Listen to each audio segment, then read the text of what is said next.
Good morning, everyone. A very good morning to you, Colonel. Good morning, Chair. A very good morning to you, Advocate Chauke.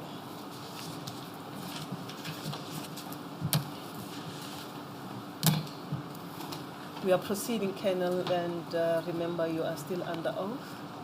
Yes, Chair, I'm still under oath. Yes, sir. Advocate Kwaitobi. Thank you, Madam Chair. Good morning, Lieutenant Colonel Mangena. Good morning, Advocate. Madam Chair, last night we received what appears to be Part B and Part C of the docket from Umlazi, case number 58501/2011.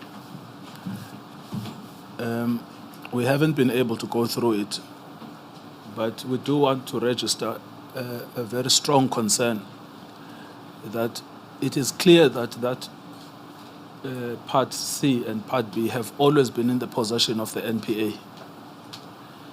But Excuse me, Council. yes.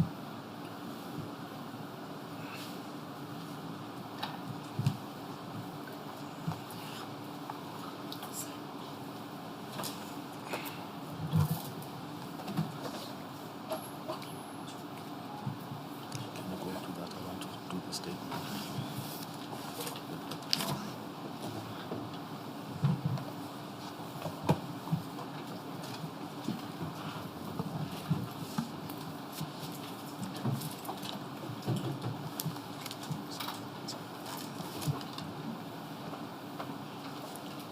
Just bear with us. We're just getting our house in order. Yes, thank you.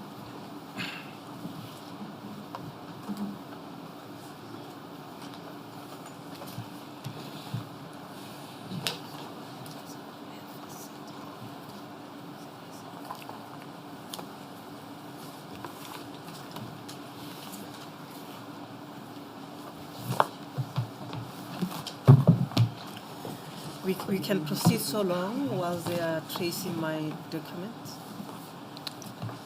Yes, I'm sorry. Yeah, no, that's fine. Thank you, Madam. So I was saying, Madam Chair, that, yesterday, or the day before yesterday, you had asked me whether we have evidence that the NPA had full access. We were talking specifically about this docket 58501/2011, whether the NPA itself had a full docket, and I said we didn't know. What they did yesterday, then the researchers found the first section, Section A of the docket, but Section B and Section C were still missing. And I raised the concern here in this commission about being drip-fed information by the NPA. In the middle of the night yesterday, we received Section B and Section C of the docket. Now, what that shows, Madam Chair, is that the NPA has always had Section B and Section C of that Umlazi docket, but they withheld it from this panel until there was a public complaint yesterday. And then, inexplicably, it appeared at night yesterday. Now, the problem with this is not that unique docket. Across all of these dockets, there are glaring omissions. So someone inside the NPA is removing material inside the dockets before they are sent to this panel. Now, it is a matter of grave concern, especially when it is seen in the context of the Congo docket that they once had and they have not disclosed. And in the Mlazi docket, they've been disclosing it in drips by drips. And even when you read that docket, it's clear that there are missing pages from that docket. Now, we wish to raise this now. If Mr. Harley has an explanation why his client is giving us pieces of the information on the docket, and why his client should not be seen as misleading this commission then you should give that explanation. Other than raising that concern, we are ready to proceed. We just have one more document from that docket that we wish to raise with the witness. But we thought before we start, we have to register our strong concern about the conduct of the NPA that verges on misleading the Commission.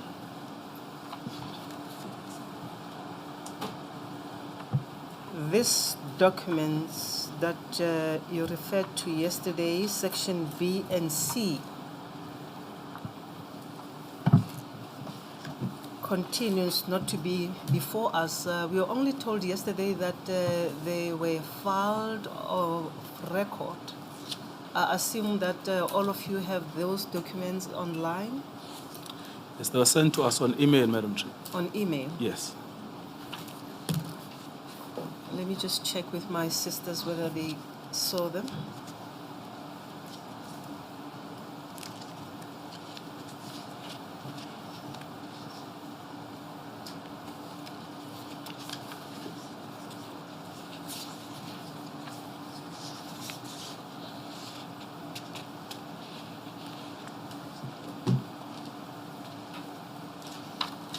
Save that it was brought to our attention this morning by our researcher. We have not seen that. We have not opened our emails, the inquiry emails, to check if there is any filing. But we accept that the document has now been brought to our attention online, by email, or whichever way of communication from the NPA. Let me just clarify with Mr. Hali if you can be of assistance. Would you please move the mic? Advocate Hali, thank you. Have you seen these documents? Thank you, Madam Chair. I see that the document was sent to me during the course of this evening past. If you can speak up, I can hardly hear you. The document was sent to me this evening past, Madam Chair. It was first sent to my junior, and my junior then transmitted it to me. There's no indication in the email exchange as to as to the circumstances in which the document has been located. I don't know what the basis of the assertion is that it is clear that the NPA has been withholding documents. What needs to happen is, if there's a request for a particular document, the attorneys for Mr. Chowke can actually send a letter. They can raise it, obviously, verbally with us, and they can send a letter requesting an indication as to why or where a particular document is, or why the document is not available. The notion that there is clear evidence that certain documents have been withheld, I'm not sure what the basis of that contention is. Whether there's clarity or opaqueness about the assertion, I don't know. But there has to be a basis for saying that, and I haven't heard what that basis is. But certainly from my side, and to answer your question directly, Madam Chair, I can't answer the question as to the circumstances in which the document has only now become available. Yes, thank you. Thank you, Madam Chair. Yes, thank you. Before you hand it back, do you have the document?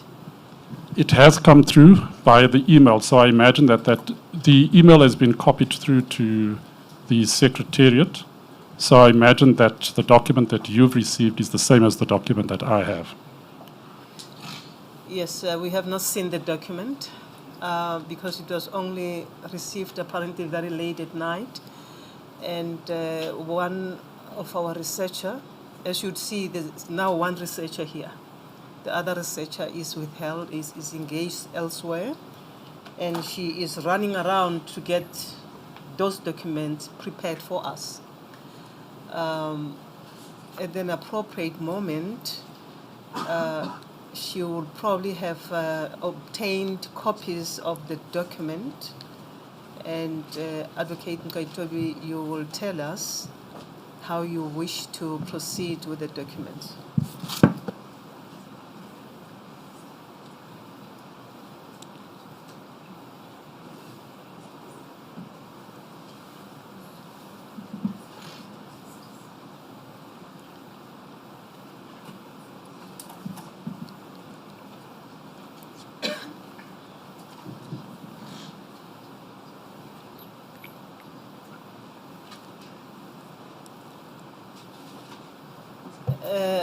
The advocate tells me that in the email communication from your junior advocate Ali, it appears that they are still paginating those documents. So she has not been in a position to print them because she's told that the covering. You want to talk to her now? Let me finish first. Thank you, Madam Chair. Because the covering email suggests that the documents are in the process of being paginated. That being the case, she has not been able to print them. That's why we don't have the document. You may ascertain from your junior whether that is correct.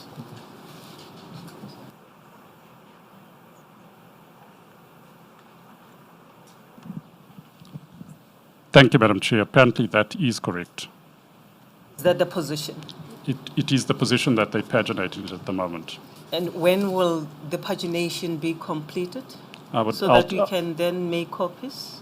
I'll have to take instructions, Madam Chair. From the NPA? From the NPA, not from the my NPA. Yes, Madam Chair. Please take full instructions and probably even as to why these documents were only brought to our attention late last night. Whether the NPA had the documents in their possession, they were aware of them, and why was it only brought to attention so late? Yes. You'll let us know later in the day. I will, as a general proposition, if I can say, because something could be in the possession of the NPA, but the NPA occupies space throughout the country. So it's often very difficult. We get instructions directly from head office. Council, I'm saying you will find out from the NPA, and then they'll Yes. tell you, because at the moment we don't know.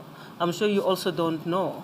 Yeah, well, what I do know is, as a general proposition, I'm not answering the specific question, I'm answering a general proposition, May we Madam deal Chair. with a specific question? I will do so. Thank I've you. undertaken to do so, and I will do so, Madam Thank Chair. you.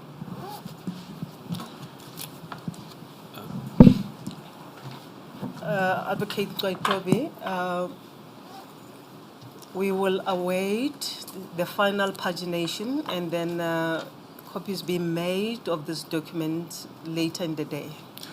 Thank you, Madam Chair. I'm happy to proceed, and then we will revisit it at an appropriate stage. Yes. Thank you. Lieutenant Colonel, we are in the final, well, it's not quite final if you look at what happens after, but it's the final available report, K-Tomano, correct? That is correct, Chair. And that appears at page 2/95 of your statement. That is correct, Chair. Now, that's K-Tomano. In your report, it's at 2A23. Is that correct? Up to 2A32. Yes, that is correct, Chair. Yes. Thank you. And maybe you can tell us, I'm sorry, I shouldn't proceed before. My junior reminds me that there's something I had undertaken to just finalize on the Mlazi docket on what was available, but I didn't ask you yesterday. If I may ask you to turn to page UL 0054, just behind you.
That is a statement from Mr. Ahmad Khalil Hussein, who describes himself as a colonel in the South African Police Force at the DPCI Organized Crime Section. Now, we found this in the docket that came to our attention yesterday, which was filed at 586, but it actually belongs to 585. But this is what he says, and I want your comment on this. At paragraph 3, he says, I was the acting commander of the organized crime section during the early part of the year 2010. Now, firstly, to your knowledge, is Cato Minor unit part and parcel of organized crime? That is correct, Chair. Yes, because there are a section called serious and violent crime under organized crime. That is correct. Yes. Now, I had made inquiries for the occurrence register, OB subs 10, that was supposed to be at the unit. However, no one could give me any explanation, and none of the previous occurrence books could be found. Now, can you just comment on this? Why is this unit not keeping, according to this kernel, occurrence book entries? Chair, I cannot explain that. I don't know why were they not keeping those OBs. But what is the importance of an occurrence book entry? Chair, with the OB, each and every incident that occurs, including involving members of the unit, should be recorded in the OB. And the commander must be informed by reading the OB. If nobody informed him, but the next morning or the next day when he comes to office, he must read the OB so that he get all the information of what transpired with his members the previous day. Yes. Now, we had evidence here, which I don't know if you listened to it or you didn't listen to it, but there is a statement of Colonel Ayer, who was the commander of the same unit, who also complained that these particular members of Cato Mano, Mr. Olivier, Mr. Lockham, Captain Lockham, Van Captain Tonder, Eva, were refusing to register the events or the incidents in the occurrence books, and he raised that concern. Actually, I would say the incidents must be recorded in the OB so that there's a trace of the incidents and the days of those incidents. And then if you look at paragraph 4 of the same statement from this colonel, he says, I further detailed the administration staff and the members of the unit, at the unit, to make inquiries and search the offices for the old and filed OBs. A few days had passed and no one could explain and find the OBs. I was informed by numerous members that Colonel Ayer, the previous commander, had in place OBs at the unit, and since his departure from the unit, no one could account for the OBs. And then he says, I immediately instructed that a new OB must be introduced at the unit and attached here to the instructions as per Annexure AKH. The missive dated 23 March 2010 from the Provincial Commissioner's Office is attached here too as AKH2. To date, the previous OBs cannot be located and no one can account for it at the unit.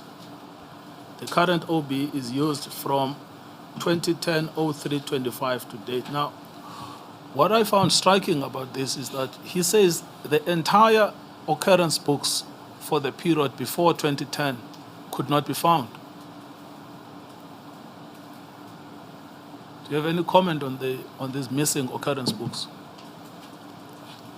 Chair, I cannot explain or cannot comment on how they operated, but normally with us, each and every incident that occurs, we report it in the OB, and then if it's full, it's kept safe in the safe. So the OB actually stays in the safe? The OB stays in the safe. Yes.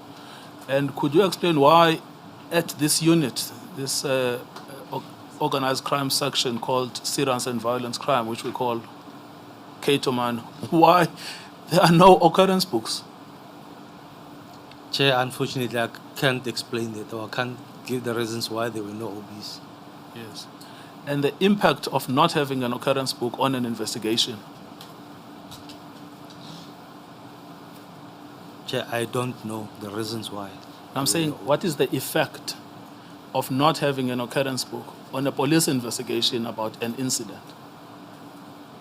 Chair, all the incidents must be reported, must be kept there for reference sake. If you need to refer to them, you will have the OBs to refer to them of all the incidents. But if you don't have an OB, it will be a problem to get references of incidents or track of the incidents that occurs. Yes. And who would be responsible for making sure that occurrence books are maintained and are completed?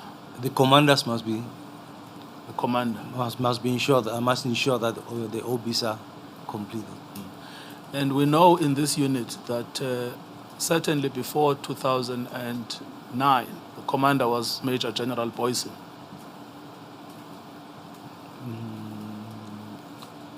Okay, I'm not that sure. I'm not sure if it was. When was General Boysen the commander of this? I know he was the commander, and he was later replaced by Colonel Ayer. Yes. Thank you. That's good enough. Thank you very much. Could I then move you back to your statement? That's correct, Chair. Cato Mano case 161/08/2011. Can you take us through that incident? What happened there?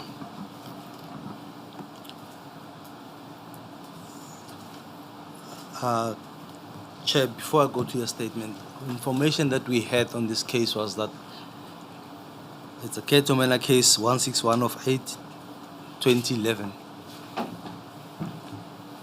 The deceased in the matter was arrested and was brought to the offices, and Captain Van Tonner was taking the confession of the member.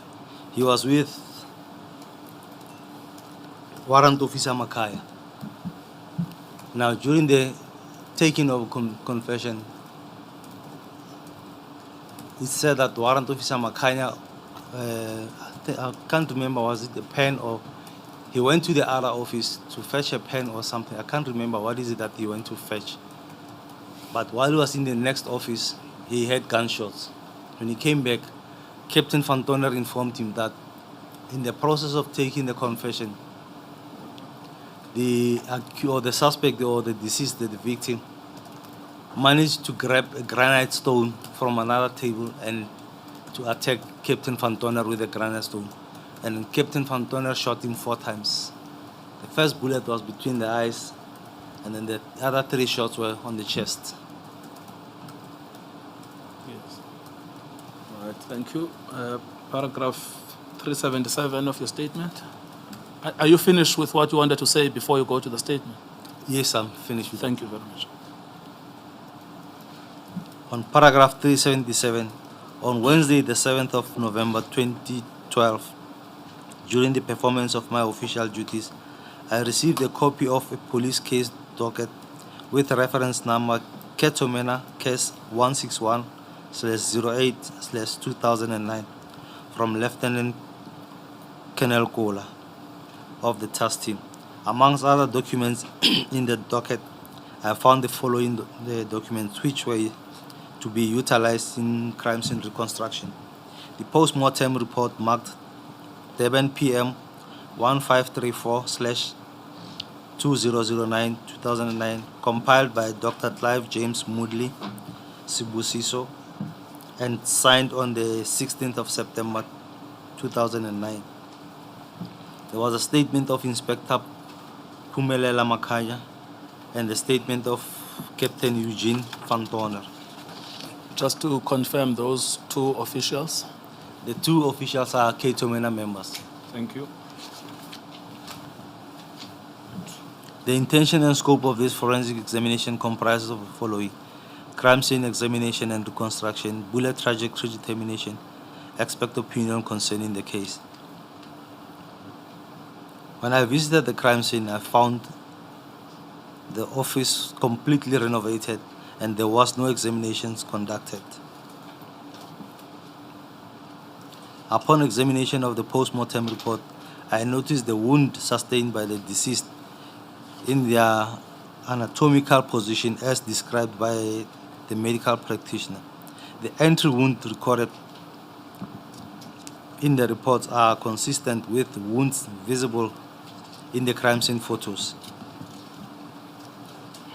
The deceased sustained 2 gunshot exit wounds at the back, and 1 projectile was retained within the body. The crime scene photos are photos 1 to photo 9 in the report. After examination of both the crime scene photos, Are you going to take us now to those, or you'll take us later?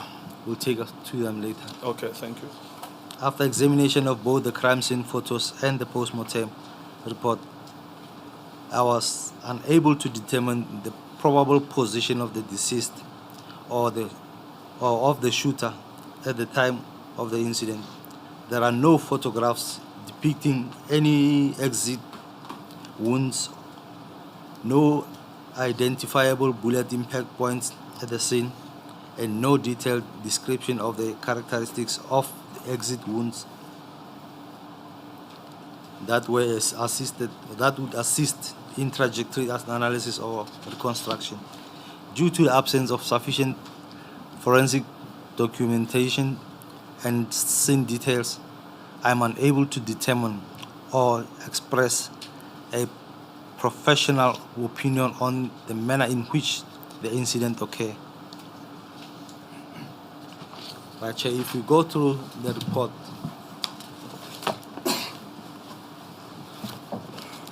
So we are now at 2A23, the 2A26 26. is the offices of Ketomena, where photo 1 in the photo, and then the office of Ketomena. So what do you, when you say Ketomeno, what are you talking about? I mean, Ketomeno is just a geographic area. Ketomena organized crime. Offices of Ketomena organized crime. Yes, thank you. So this is the police office.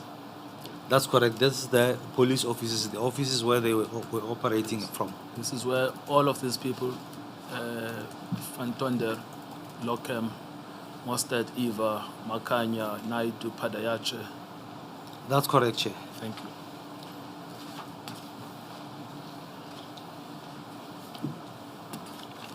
Photo 2 showing the same offices, and on photo 3, this is the condition where how I found the offices. They were refurbished, and then there was nothing inside the offices. And if we go to photo number 4 on 2A28, Yes.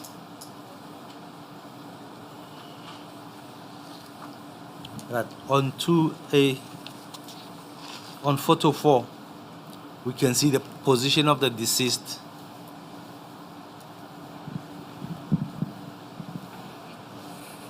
Yes. Right, Chair, on this photo, the allegations was that The pictures that will be shown are graphic photos. Sensitive viewers are warned. Just to put us in perspective here, I mean, this is at the office of the police. And you did explain what is the context in which someone is shot inside a police station.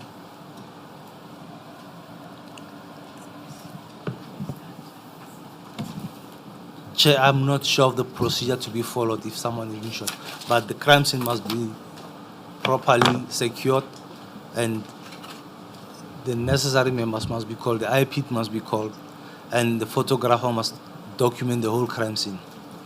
No, what I mean is, what was the context in which a person came to die inside an office of the police? So what was this gentleman doing there? Chair, the gentleman was arrested and he was brought to the offices there's allegations that they were taking the confession from him. Yes. Thank you.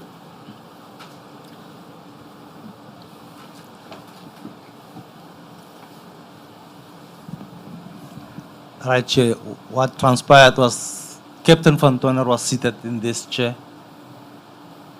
and Warrant Officer Makanya was in this chair, and then deceased was sitting on this chair, but he was direct opposite Captain Van Toner.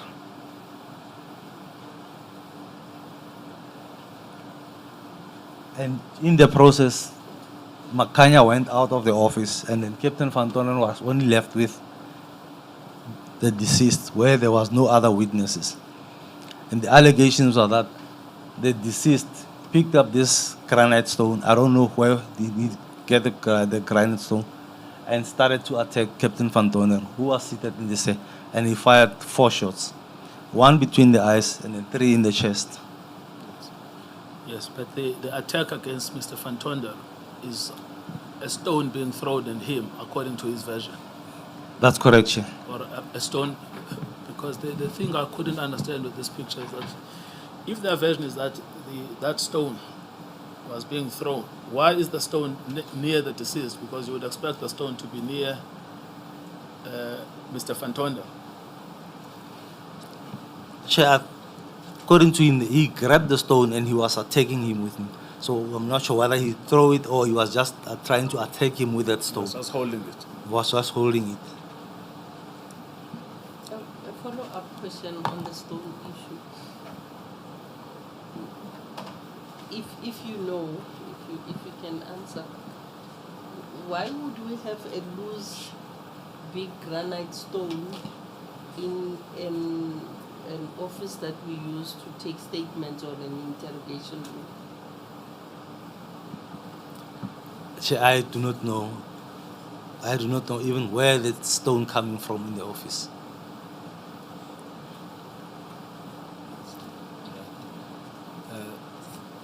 Thank you, Kenneth. You can carry on.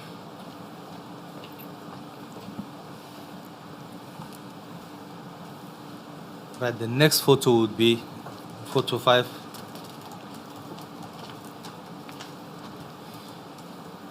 Showing the deceased at the crime scene. And we have photo 6 depicting the wounds sustained by the deceased.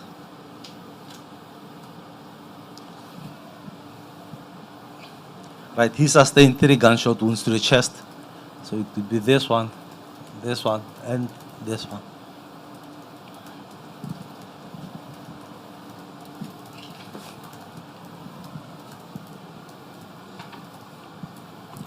And then the 7th photo would be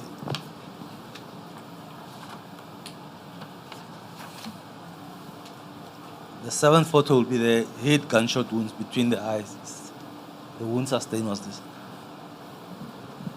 So all these 4 are entrance wounds.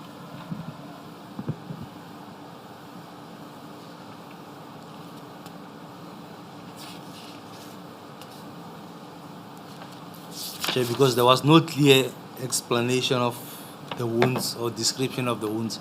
So there was no mention of tattooing, there was no mention of possible unbent and partially bent propellant power. We could not determine the distance, how far was he from the deceased.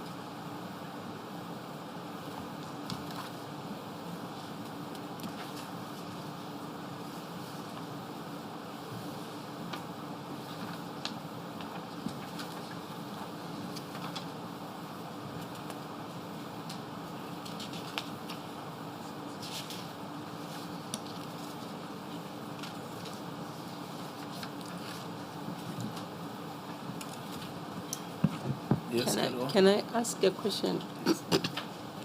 Are you saying because of lack of information that you have mentioned, you are unable to say whether the gunshot wound between the eyes would have been the first and whether the others were whether he was shot on the chest while lying down or while still seated on the chair or in an upright position or standing up? Chair, I would be unable to tell because it's only the wound sustained and there's no more information that we had from this. Well, I mean, I suppose if we go back to photo 6, would those be fatal shots, those 3?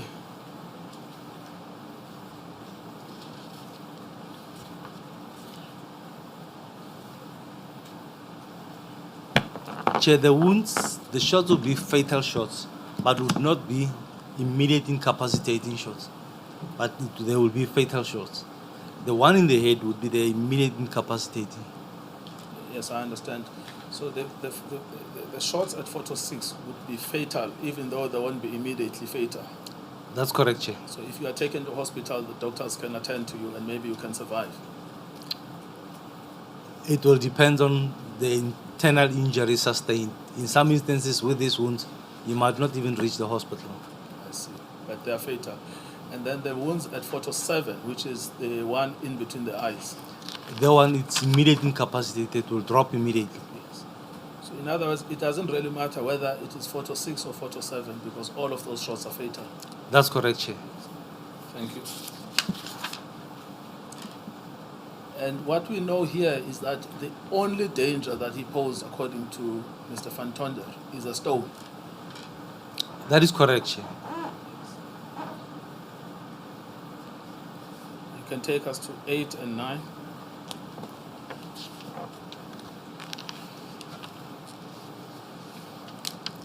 Right, photo 9 shows the cartridge cases which were recovered from the scene.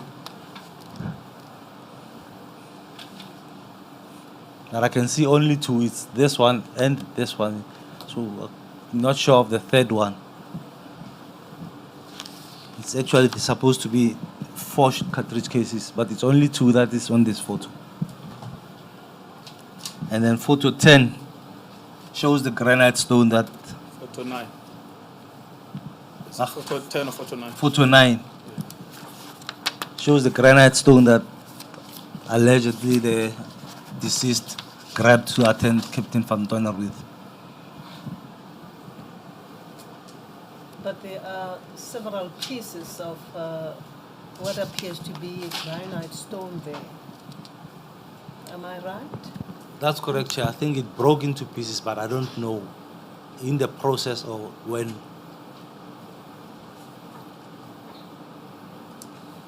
Yes. Now, regrettably, this is one of those that we don't have a docket on.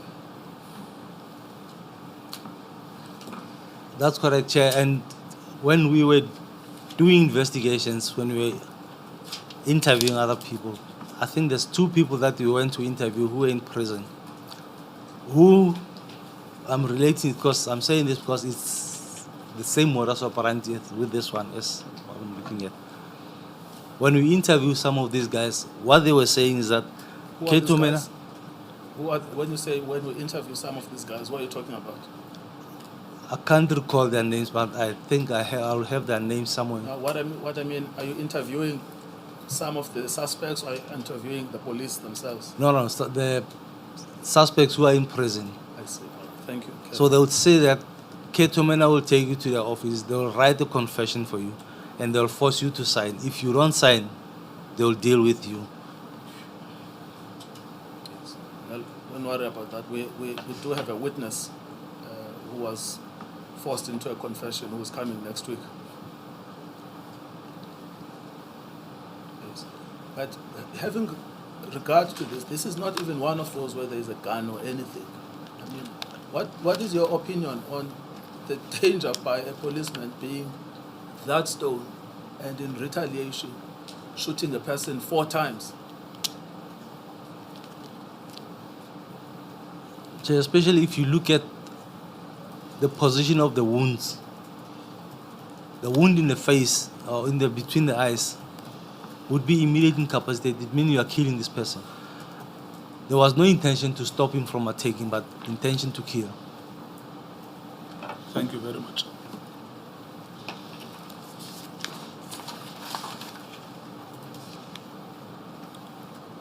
And you wouldn't know about why this person, if whenever there was a clear case, was just never prosecuted. No, Chair, I can't recall if he was arrested for any, or what case was he arrested for. Yes, well, we also don't have the docket, so we can't work out what happened. No, Chair, I don't have. Yes. All right. Do you have anything to add to your statement? No, Chair, I don't have anything to add. Still. Thank you. The version of Colonel Van Tonder was that he was defending himself. That's correct, Chair. He said he was taking the statement, and after Warrant Officer Makanya went out, the deceased grabbed the granite stone and started to attack him. So he was defending himself by shooting him 4 times, one between the eyes and in the chest.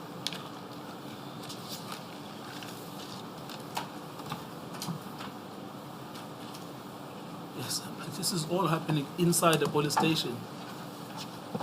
Inside their office, yes, Chair.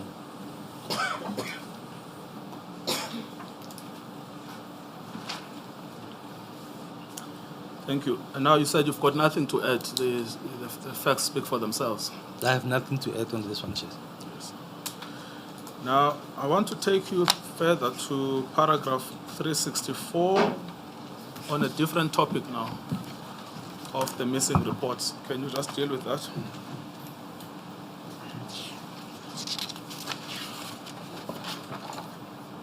Uh, 384, sorry, I said 364, it's 384 at 2/97. Yes, I'm on 384. Yes.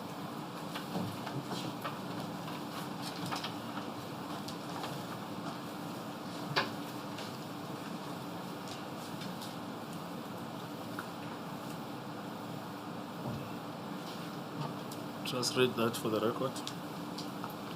But on 384, Yes.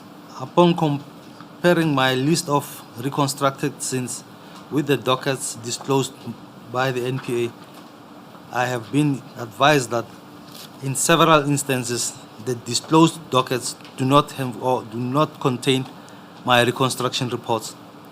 Notwithstanding that, I conducted the reconstruction and prepared reports in those matters.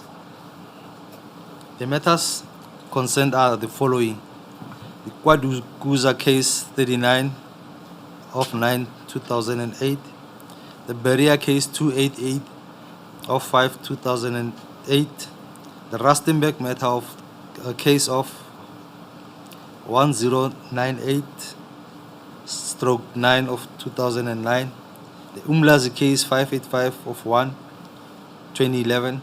Yes, now this is the case we've been dealing with since yesterday. That's correct, Chair. Even on what they have disclosed, your report is still not there.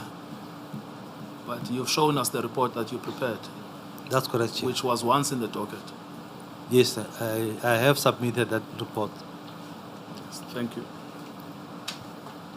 Then we have the Kwamashu case 314 of 11/2008 and the Pinetown case 668 of 5/2009.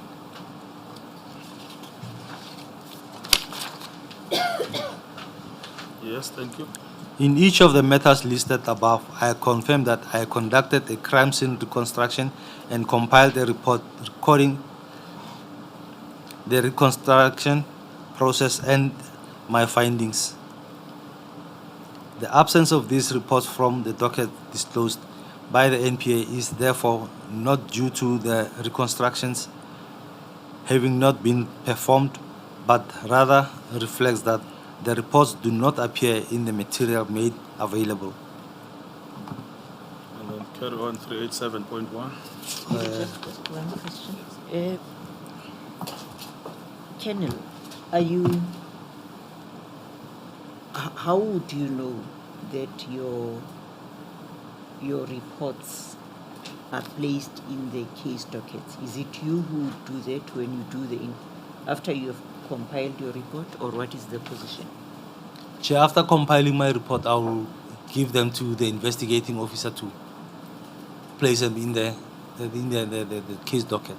So all the reports were given to the investigating officers. Thank you.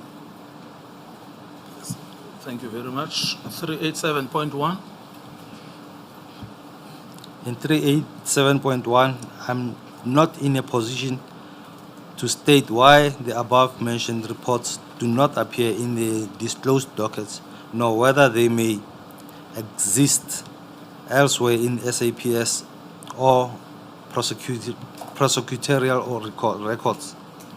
I can confirm, however, that where a reconstruction was conducted by me, a report was prepared contemporaneously and or within a reasonable period thereafter, in accordance with standard practice.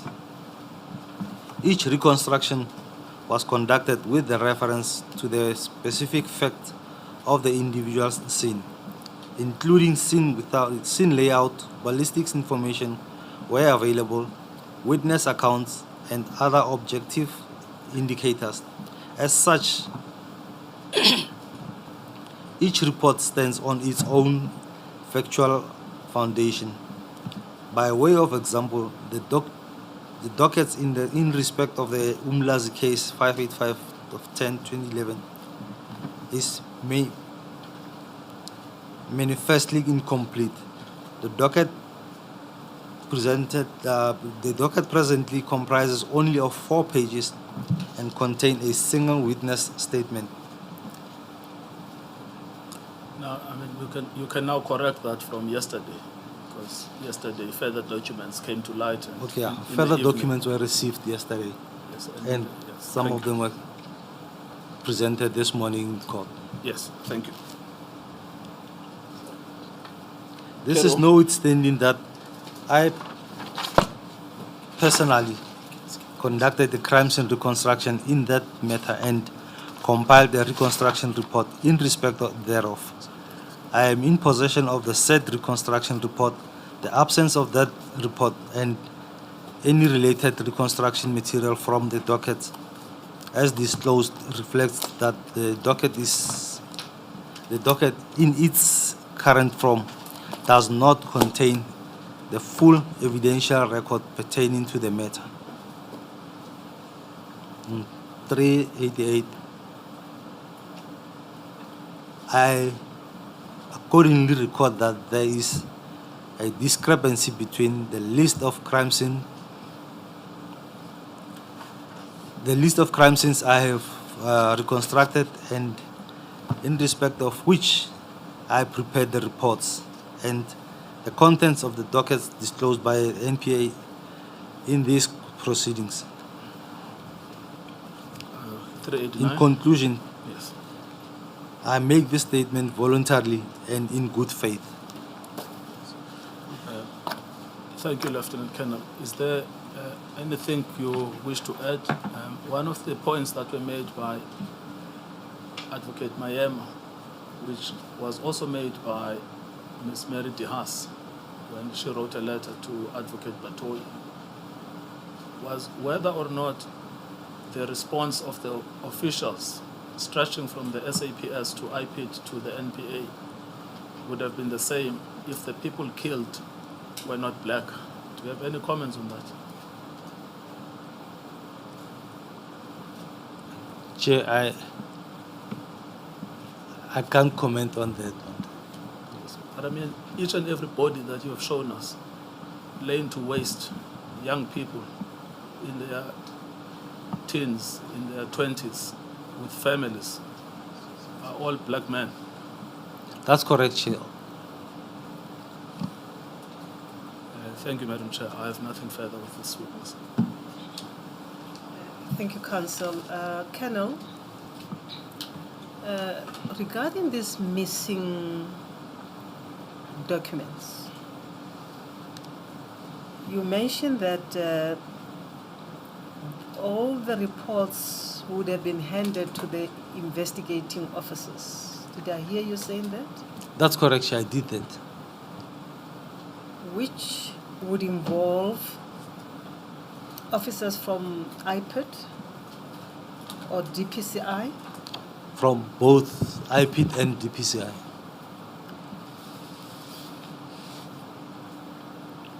given that situation, can we safely attribute the blame for the missing documents to NPA or to the investigating officers themselves? Chair,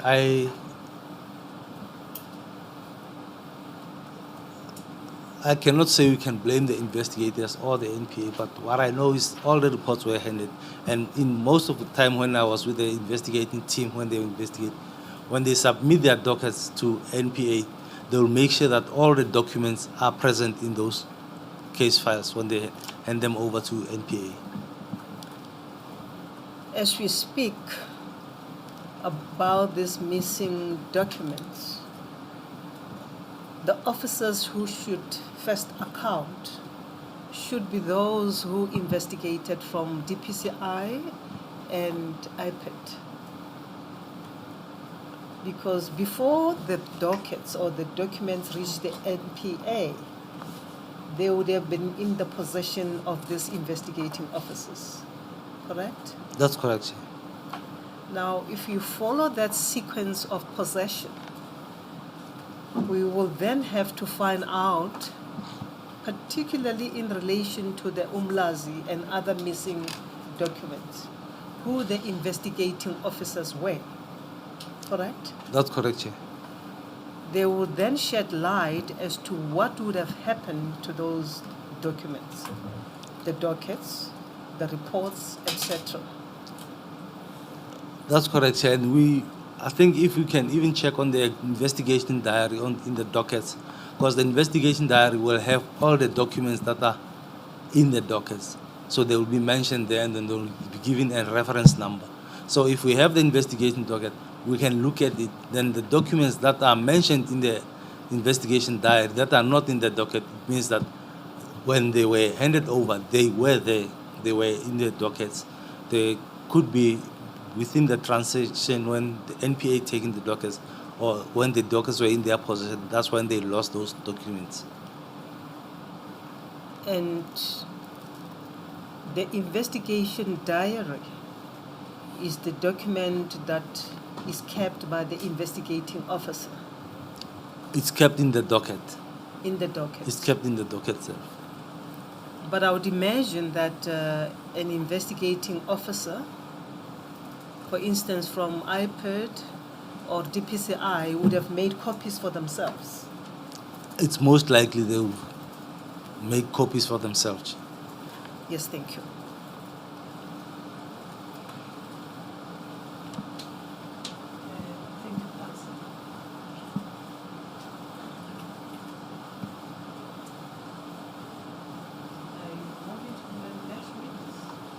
No, Are you moving to the next witness? well, I would call the next witness if I could, but my learned friend, I'm sure, has questions. Oh, sorry, I didn't recognize you. I was focusing more on our witness. Colonel Mangena, you attract our attention more.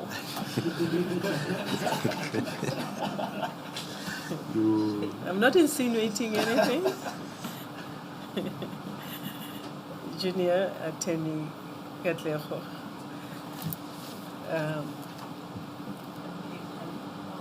First, before that, Advocate Mchweni, did you want to say something?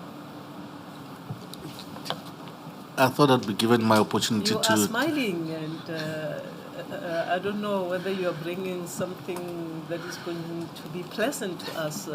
What are you suggesting? I'm waiting for my opportunity with Lieutenant Colonel Mangena, that I be afforded an opportunity just to clarify a few aspects with him. I would not call it the cross-examination, Madam Chair. Are we there already? It looks like we're there. I'm not sure whether there's going to be another witness, another matter that Advocate Nkabinde wishes to raise. Maybe we should get that first, and before I turn to you. Counsel? No, Madam Chair, we will have to deal differently with the disclosure of dockets. At this point in time, we just don't have the answers. And I cannot keep the witness on the stand, so I have to close my questions in chief. In other words, if I understand you correctly, the witness may be handed to the evidence leaders for clarifications or questions if they wish. Yes, Madam Chair, thank you. Yes, thank you. Advocate Mshweni, let me hear Advocate Hali, then he was going to say something. Thank you, Madam Chair.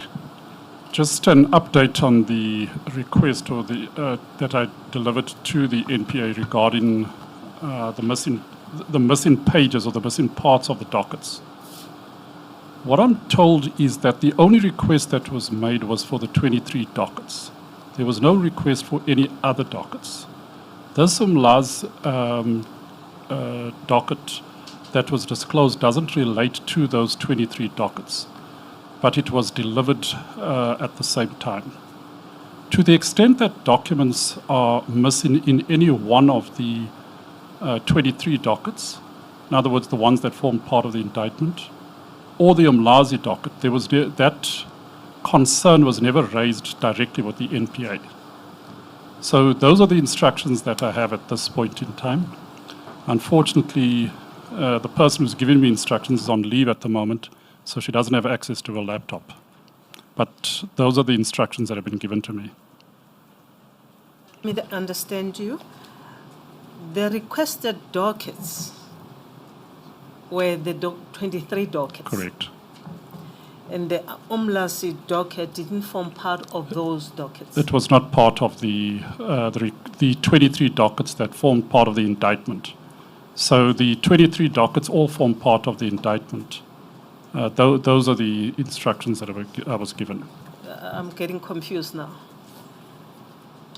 The Umlasi docket did not form part of the 23 dockets. That is correct, Madam Chair.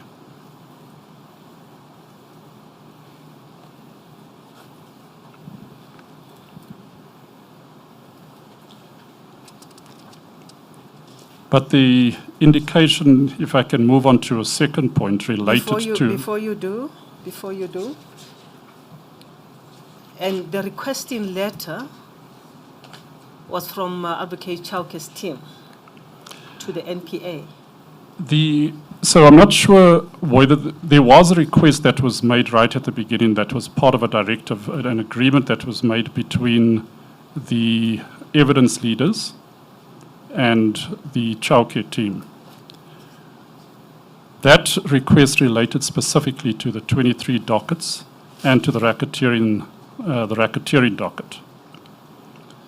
There was also a request for Advocate Chauke to visit the offices of the NPA, either at VGM and separately at the DPP's office in Johannesburg.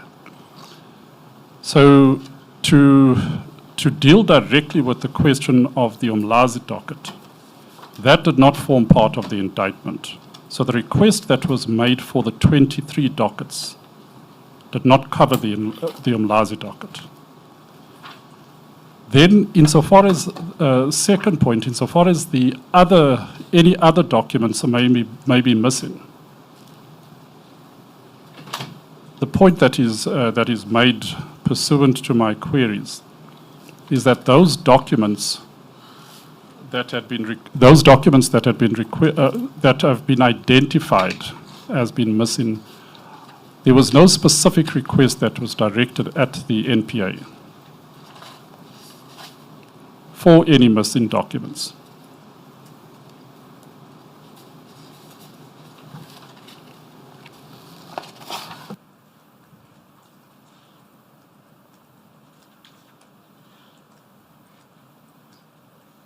And that, according to them or you, will entail all those methods reflected under paragraph 385, according to the NPA.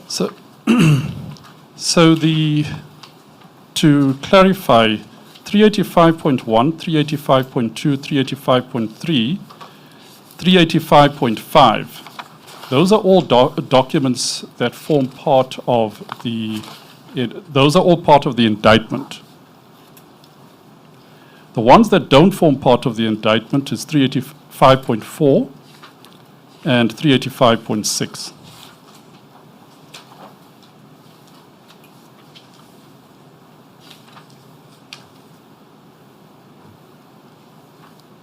So Umlazi, CAS 585/01/2011, we dealt with yesterday, and Pinetown, CAS 668/05/2009 would not be forming part of the 23 dockets that were requested. Correct.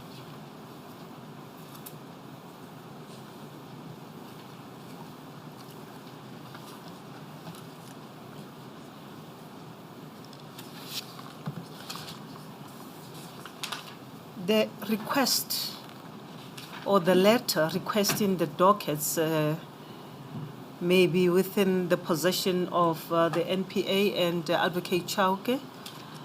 Do you have the copy of that letter that forms the subject matter of this discussion? Madam Chair, that was right at the beginning of these proceedings. Actually, an agreement that became the directive of this panel. Yes. And look, I just really don't want a back and forth on this.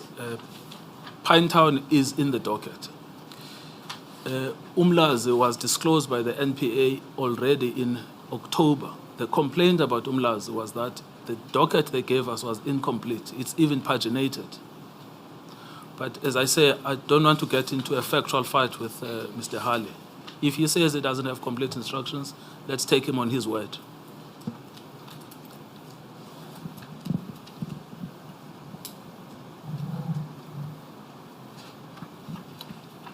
This information, Advocate Hale, is now in possession of the NPA, including Umlazi that is now brought to our attention last night. Correct. That was And pursuant. Pardon me, Madam Chair. Let me finish first. Pardon me, Madam Chair. And then can you talk about Pinetown? Do you have information in relation to Pinetown? I'm following up on those. As I say, the person who's giving me instructions is on leave at the moment. So I can't speak fully to those matters.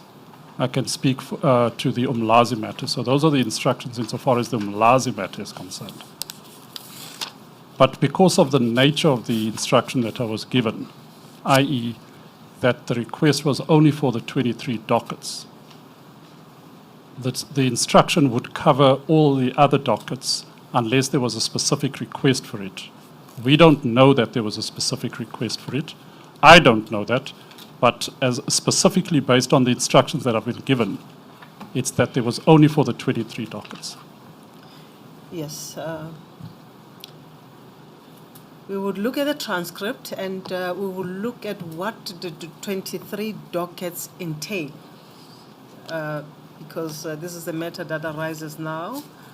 We will look into that and then ascertain whether additional information will be required from the NPA as regards Pinetown, because now we seem to be given the information concerning Umlazi. We'll verify that, and then the NPA will then update you when they come back to the office. Thank you, Madam Chair. But if we can also just be given the letter of the letter of request in relation to these missing the dockets, where it is said that there was a request for the dockets. But speaking generally and going forward, if there's a request for documents, the request should be put in writing so that there can't be any concern at a later stage. Otherwise, it requires people to. It's a case of he said, she said. Yes, you are correct. But remember when we started, and that's why I said we should go back to the transcript and check what's discussed there. This issue of the 23 dockets, I remember it was discussed right at the outset. And they mentioned that when Advocate Batoyi was testifying, that they required those 23 dockets because those are the dockets that she had said that she had not read. And we discussed that, and I'd like to look at the transcript as to whether we made a direction regarding their availability and as to what NPA was requested to do. I can't remember, but I remember that the issue of the 23 dockets arose right at the beginning of the hearing. But let's not debate that because we don't have information. We don't have the NPA officers here. We'll look at the transcript and see what was required to be provided, and specifically whether those dockets would have covered all these cases that are referred to at paragraph 385. Because it doesn't help to be arguing this matter in this fashion. Let us do our homework first and then ascertain whether such information is available. If it is, it should be made available. Thank you, Madam Chair.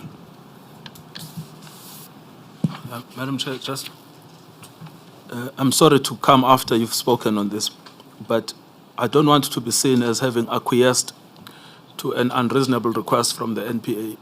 The NPA cannot ask us to itemize missing parts of the dockets. The NPA is under a duty to disclose the docket in full. So we don't accept the condition that Mr. Hale is putting to us. Once a directive is given by the panel that a docket must be made available, then it must be made available. What the witness has demonstrated is that even out of the 23 dockets, things have been removed. What we don't know is whether they were removed by the police or by the NPA. But it is not our responsibility to be itemizing missing parts of the dockets. It's the duty of the NPA to disclose a full docket.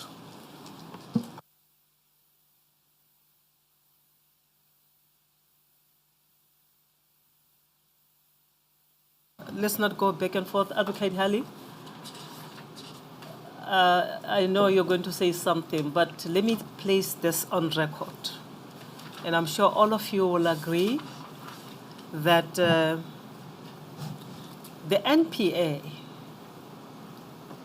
is the repository of these documents, at least these dockets that we were talking about, the 23 dockets.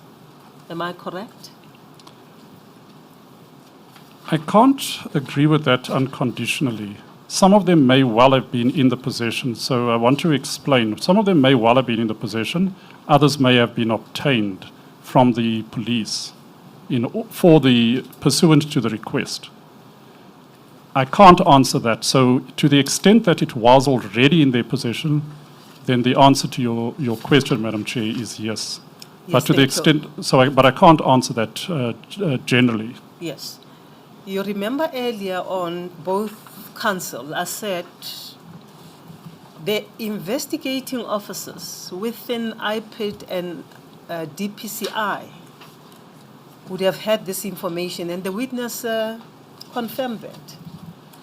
What we don't know at this point in time is whether these documents were handed to NPA. And we need to verify that from the various investigating officers who would have included, among others, Mr. Musiwa Pua and others. And then we will take it from there. But the back and forth is not going to help us at all. We just need to ascertain where this information was and whether it landed in the NPA eventually. If it did, then the NPA should be able to provide such information. Perhaps we should park it there to avoid the argument about these matters and proceed.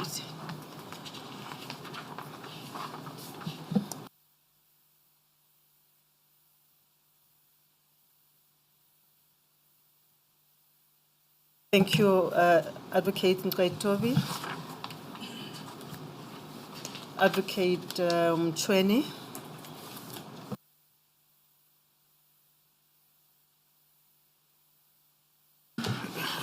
Thank you, Madam Chair.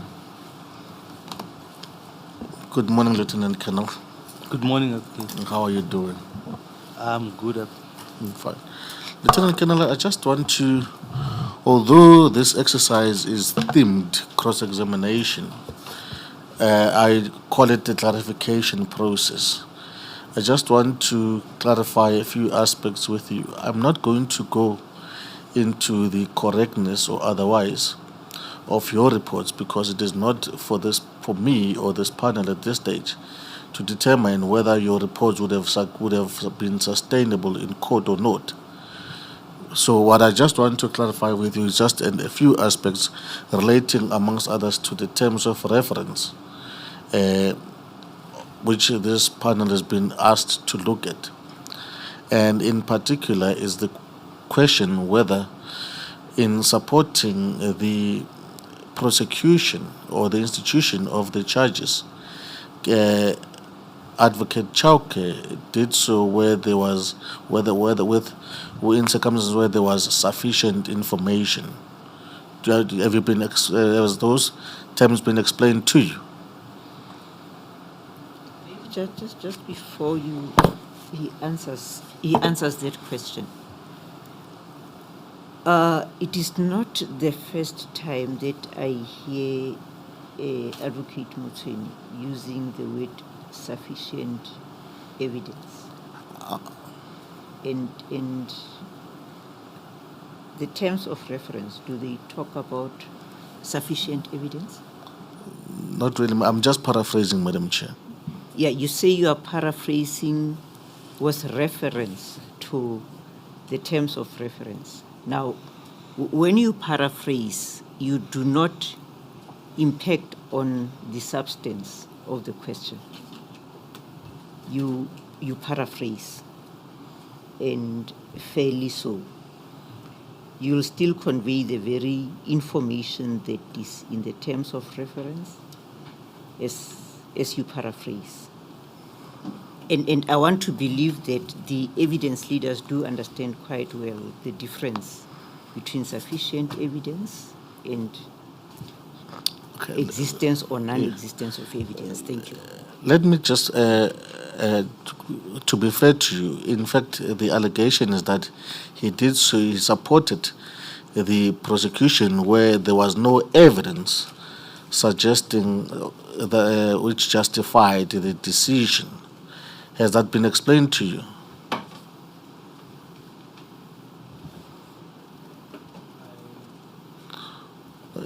If you're not aware of the terms of reference, you can just state it. Chair, I'm not aware of the terms of reference on. Yes. Okay, just to be fair to you, the allegation against Advocate Chauke is that he supported the prosecution of the Cato Mena squad, that includes General Boyson, in circumstances where there was no evidence which justified the decision to prosecute those members. Chair, based on my reports, I think there's enough evidence in prosecuting the members. No, I wasn't saying whether there was or not. I was just trying to explain to you what the allegation against Advocate Chauke was, so that you understand why the questions that I will ask you stem from. Yes, sir. Yes. Now, before you proceed, I think it is important to once again place on record, Advocate Mutsweni, your introductory words was that you just want to clarify.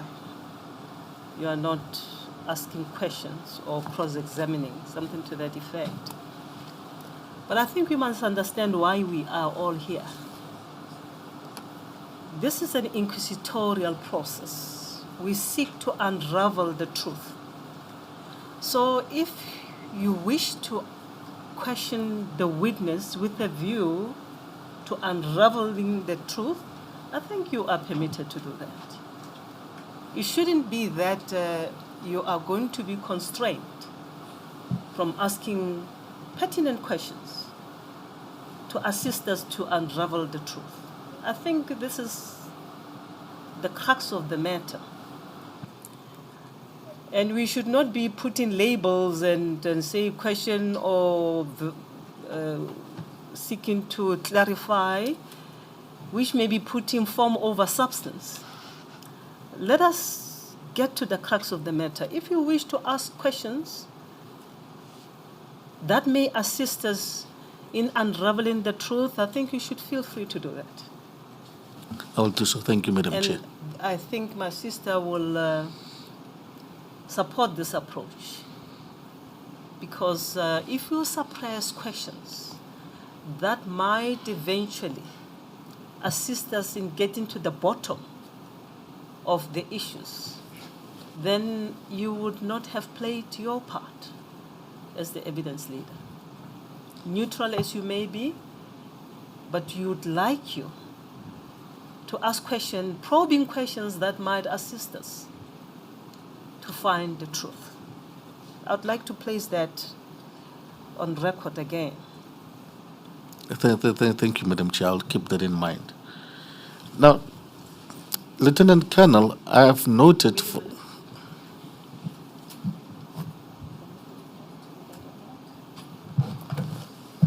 Yes, thank you. Thank you, Madam Chair. When one reads the introductory paragraphs of your statement, you have been in the forensic space for over 30 years. Am I correct? That is correct, Chair. Yes, and you have testified in court on a number of times.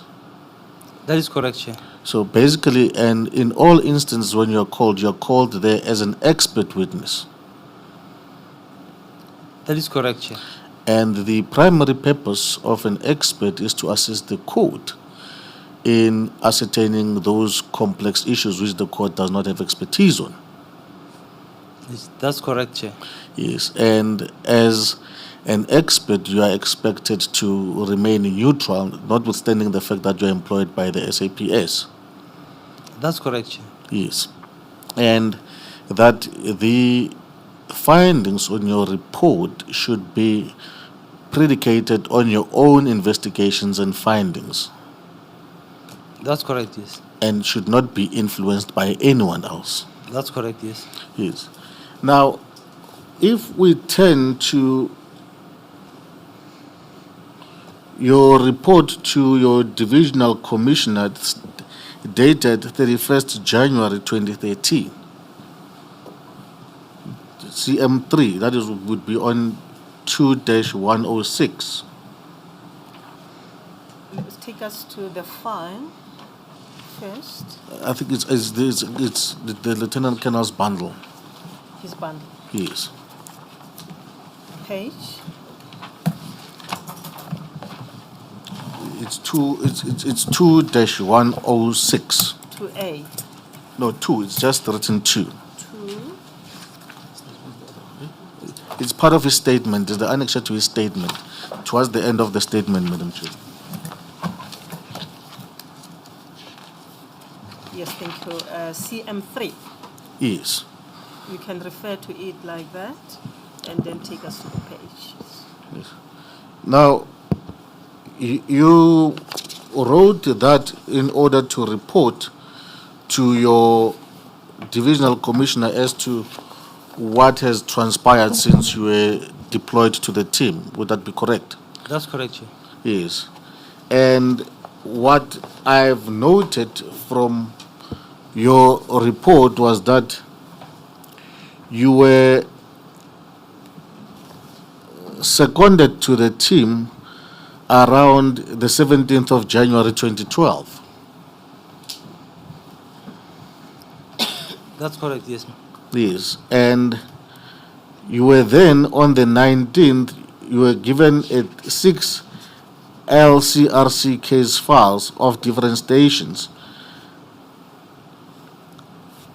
Would that be correct? That's correct, yes. Yes. And then you telling us I'm going to jump to 3.11 and 12.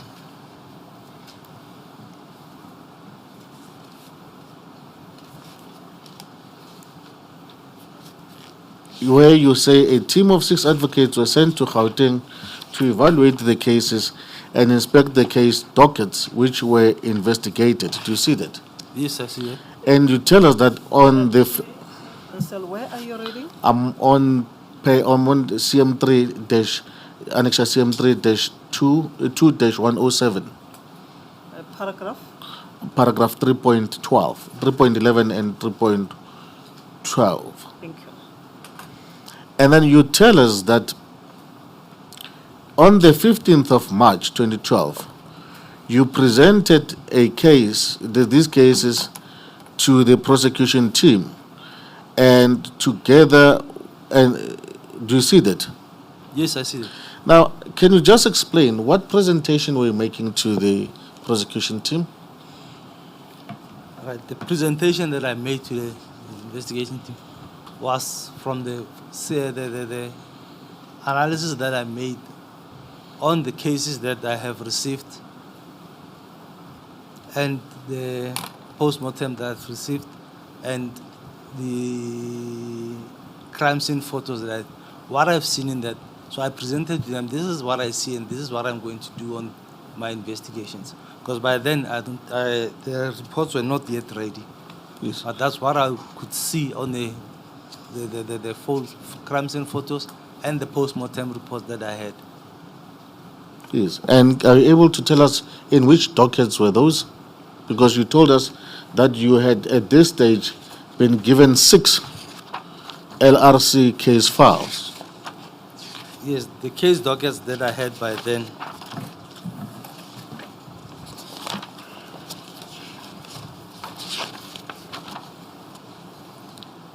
was the Camperdown case 96 of 1, the Places Lie 255 of 7, 2006, the Melvin case 32 of 4, 2007, the Phoenix case of 377, then Esekawini case 50 of 9, 2011, Westville case 106 of 9, 2000, and the Howick 106 of 2, 2008.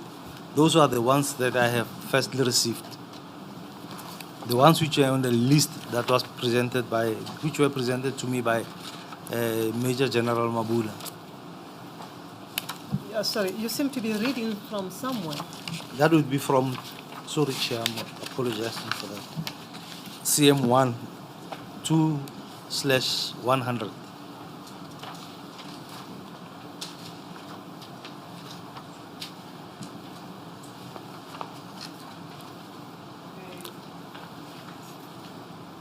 It would,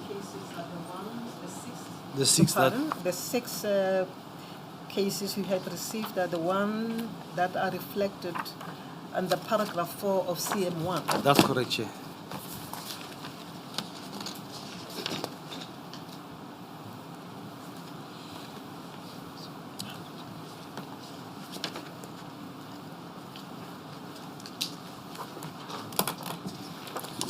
And did you tell the prosecution team what your views were or your preliminary findings were in relation to those cases? Chair, when I did the presentation, I think I informed them what I could see on those cases. So you had not told them what your preliminary views were? During my presentation, I think I told them. I cannot recall, but I think I told them. And would you be kind enough to share with the panel as to what in Camperdown, although we don't have the report, what were your views that you told the panel, the prosecution team? Chair, I don't have the documents with me, but in Camperdown is where about, I think, 6 or 7 suspects were shot and killed inside the minibus taxi. And I looked at how those guys were shot. Some of them were shot inside the vehicle, some were shot outside the vehicle, but I can't remember everything that I could see on those case files. Yes. But did your presentation extend to the fact that these people could have been massacred or executed? Chair, it's possible I could have told them that the way those guys were shot, it's questionable. Yes. And then you then tell us that the prosecutors were impressed with your presentation, but were not convinced with how Stale presented his cases. That's correct, Chair. Now, can you share with the panel what is it that they were not happy with in relation to Stale's presentation? Chair, I would say it's difficult to remember everything that transpired. It's 14 years back, so I can't remember everything. But I know that there was presentation made by Go Stale and Mr. Stale. Some of the reports couldn't produce them, we couldn't give explanation of those incidents. Yes, and as a result, you were then asked to take over from where Stale left off, where Stale was. In fact, they made a request that I take over the cases that Mr. Stale had not yet completed. That is correct, Chair. So, in other words, did that give you an indication that they had no intention of calling Stale? Chair, remember, Mr. Stale is a private expert, so as per working privately, it will depend on the payment. He has to be paid first. So I'm working for the state. So if a request comes from the SAPS, I'll follow that and I'll assist in that. So was the intention that they were not going to use Stale further? I cannot say there was intention not going to use him further, but if there are other scenes that he attended, he would have to submit the reports. Yes. Now, as I understand, when you were brought in on the basis of your expertise, the primary reason you were brought in is for you to analyze the version that is given by those police officers involved and to determine whether in line with what you see on the photos, whether that version is consistent with what transpired. That's correct, Chair. Yes. And when one reads the dockets on face value without your report, one gets to see that the narrative perpetuated there was that the police were under threat and they therefore killed these people in self-defense. That's correct. That's the narrative that was there on those when you read all those files. Yes. But when you look at the crime scene photos, you look at the post-mortem report, it's completely something different from what they were saying. Now we'll come to that. So basically, your reports and evidence is what would flip the narrative on its back, basically demonstrate that it's not correct. Chair, if it's not correct, I'll mention it's not correct. No, I'm saying yes, your findings would have gone to prove that the narrative was not correct. Not that the narrative was to check, and if the narrative is not correct, I would mention that. Yes, and where you find that the narrative is not correct, then it means the narrative, your report would flip the narrative on its back. That's correct, Chair. Yes. Now, I've gone through you. Other than the presentation that you made in March, we do not get the sense that you made any further presentations to the prosecution team. Otherwise, you would have told your divisional commissioner. Chair, I cannot. We met on a number of occasions where they wanted presentation, they wanted to see the progress, but I cannot recall the presentation that I've made to them. It sometimes was just to give the feedback on how far are we and then which cases do we have. But the presentation, I didn't present a lot of cases to them, unless where I presented the reports that I have compiled already. Yes, but you see, from the reports that we have in the bundle, I think the earliest reports that you've given was in September 2012. In September 2012. Yes, it's signed. So, okay, let me ask this. Would you give your report in an unsigned format? In an Unsigned format? No, I'll sign the reports and hand it to them. Yes. So the date on which you sign your report, that would be the date on which the report was issued. It will depend. Some reports will be completed, and if it's completed, remember we were not working from the office, and some of the reports I will compile them, I will complete them, and not print them to sign them. But once they request the copy of the report, I'll print them and sign them and hand them over to them. Hence, I'm saying issued, Yes, I'll issue them after. signing them. Yes, after signing them. Yes. Because if we look at, for example, just to go through what you have what we have in your bundle, your barrier case, that would on your bundles, on the annexes.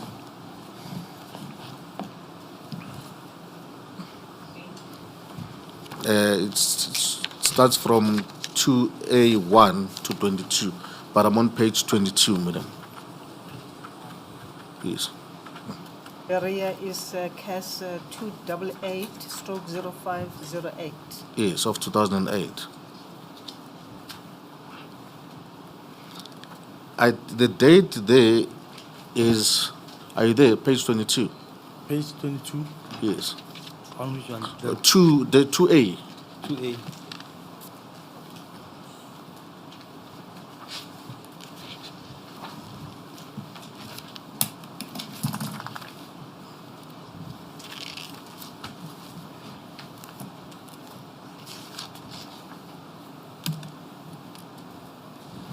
Yes, I have the barrier case. The date of the report is 28 September 2012. That's correct. So that would be the date on which you issued that report. That's correct. That's the day that I signed the report and issued to them. Yes. So if any, and that would have been and you say you would give it to the investigators. That's correct. Yes. So if anyone other than yourself would have seen the report, they would not have seen it prior to this date. No one would have seen the report prior to the date on which you signed it, I other would than not yourself. say no one could have seen the docket prior to No, I'm not talking about the docket, the report. the report. I would not say no one could have seen the report. Could have been that I've printed, but it was not signed. And then the one that I've signed is the one that I've printed on that day, or one that within that period. But you see, the question I asked you was that when you issue a report, do you sign them? You said yes. And then the question I'm asking is, when did you give this report for the first time to the prosecutors or the investigators? I cannot recall, but this one was signed on the date. Now, in absence of any evidence to the contrary, can we accept that this would have been the date on which you would have issued the report and made it available to anyone? Not made available, but this is the date that I have signed it and handed it over to them.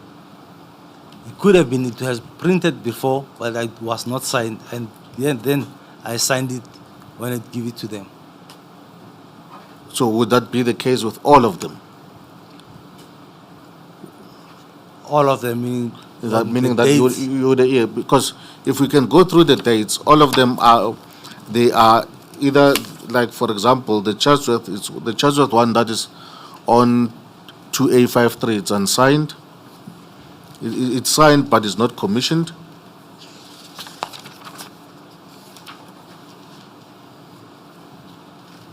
Which page were you referring to? 2A5? 53.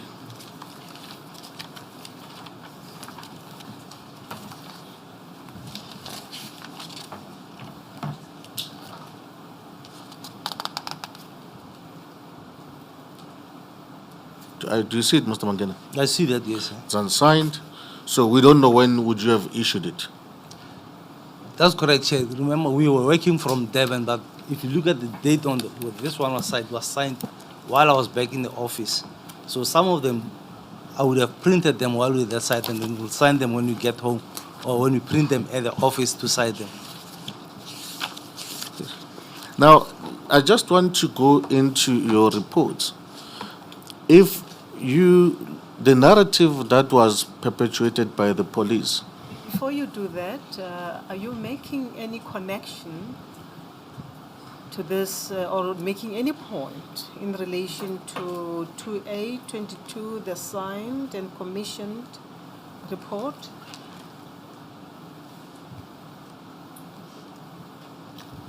And the unsigned or the signed and uncommissioned one regarding,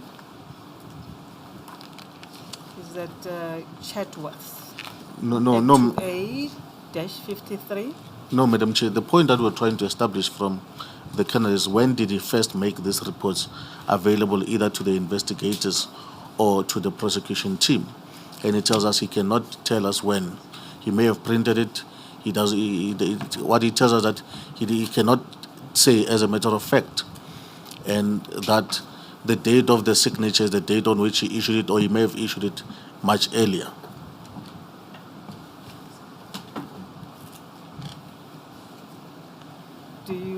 Are you making a point of the date of issuance? Because the point is, Trying to understand the question and what you seek to clarify or to ascertain. the question was when did the prosecution team first become aware of these reports?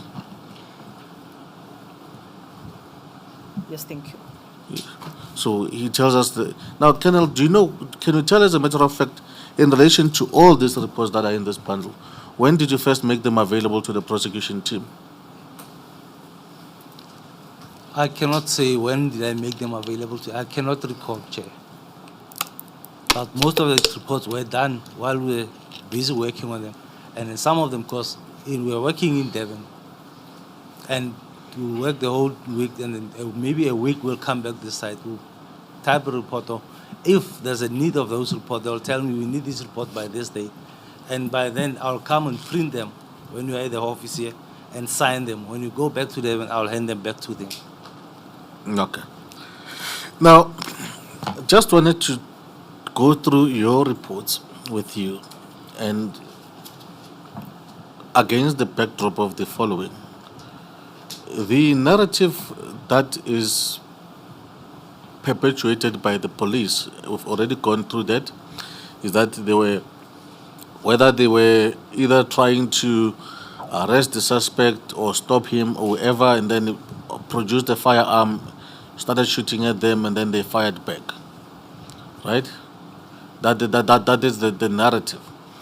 And the charges that have been preferred that were preferred against the Cato men was, amongst others, that they killed these suspects, and after doing so, they planted the firearms to basically make it look like they were being attacked. Do you recall? You know that? Yes, sir. Yes. I get that. Now, I've looked through your report. Now, the question that I have for you is, at these meetings that you attended with the prosecution team, were you told that the police would, after killing the suspects, plant the firearms? No, I was not told that they will plant the firearms. That's why I would say in my report that the position of the firearm is questionable. But I'm not saying they've planted the firearm. Say the position of the firearm is questionable. Now, let's start with your Berea report. I'm on 2A12, and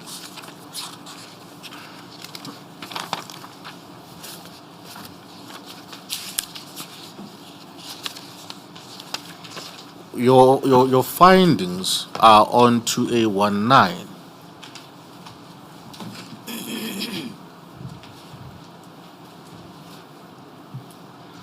Remember, this is the balcony gentleman who jumped from the 4th floor.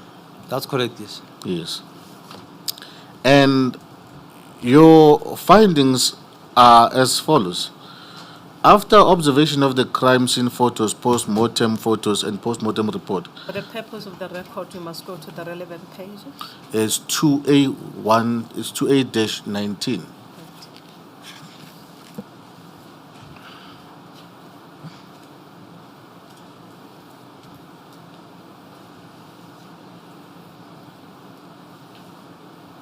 You may proceed. You say there that after observation of the crime scene photos, post-mortem photos, and post-mortem reports, I could determine that at least 2 shots were fired in the house from 2 different positions. 1 shot was fired from the living room to the hole below the window as shown in photos 11. The second shot was fired from the direction of the bedroom through the window and to the wall as shown in photos 12. Then 12.2. There was presence of blood on the scene, and the pattern on the blood had characteristics of smear pattern. Smear pattern is created by transfer of blood from one object to another through some form of contact involving lateral motion. Should that blood on the scene be of the deceased, then what means that the deceased was already bleeding before he fell on the ground? 12.3. Looking at the bullet marks on the ground, I could determine that the shots were fired from different angles. Bullet marks marked 1 and 3 had an angle of approximately 90 degrees. These could probably be shots fired from the flat window from the top. The other bullet marks marked 2 and 4 had an angle of approximately 45 degrees. This could probably be shots fired from the ground. And then we move on to 12.4. The exit wounds sustained by the deceased on the right shoulder, region of the right flank and right cheek had characteristics of short gunshot wound off an exit. Short gunshot wound off exit is produced when outstretched skin impaled or sandwiched and crushed between the outgoing bullet and the unyielding object over the exit site, thus leaving an abrasion collar on the wound margin. The degree of shoring abrasion increases directly with kinetic energy of the projectile and the rigidity of the shoring material. This gives the impression that the deceased was lying on the ground when these wounds were inflicted. Do you see that? Yes, I see that. And then the next part is the next page on 2A-22, that is where you signed. Yes, I see that. And remember, the narrative by the police there is that the deceased was shooting at them. Yes, And there was a gun found next to the deceased. that's correct, yes. And yet your report is silent on the fact that the gun may have been planted.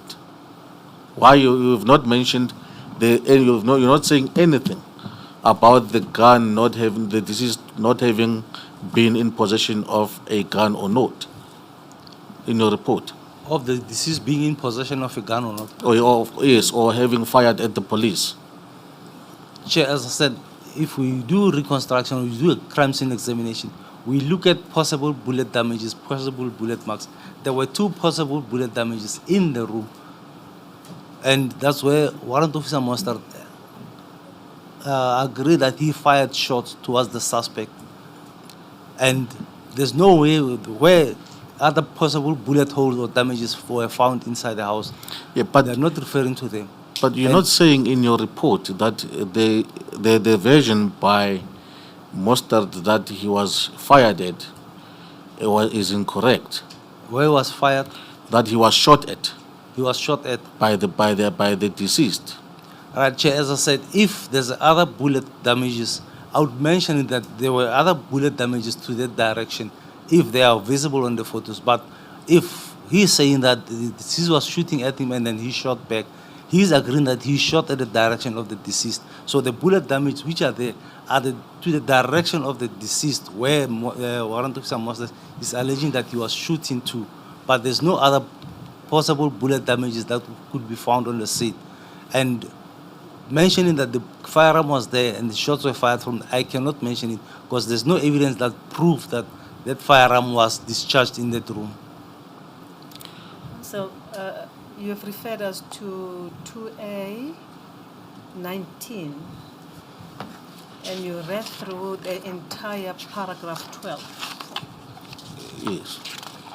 Now when you look at the heading, Those are his findings, and he's written, after observation of the crime scene photos, post-mortem photos, and post-mortem report, I could determine that. So he's making an observation of these things that are included in the heading.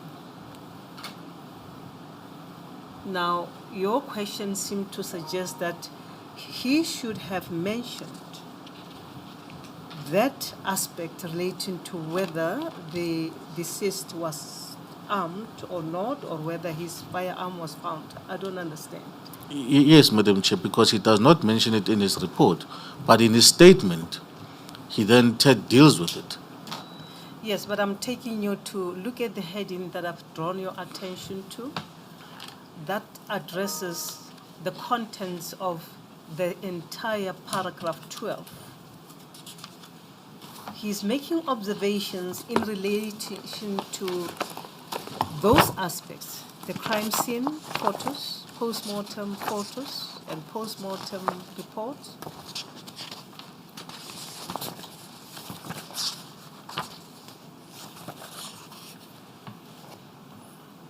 May I just check? Correct? Yes, Madam Chair, Yes. it does. And your question is, if you can repeat your question to the witness.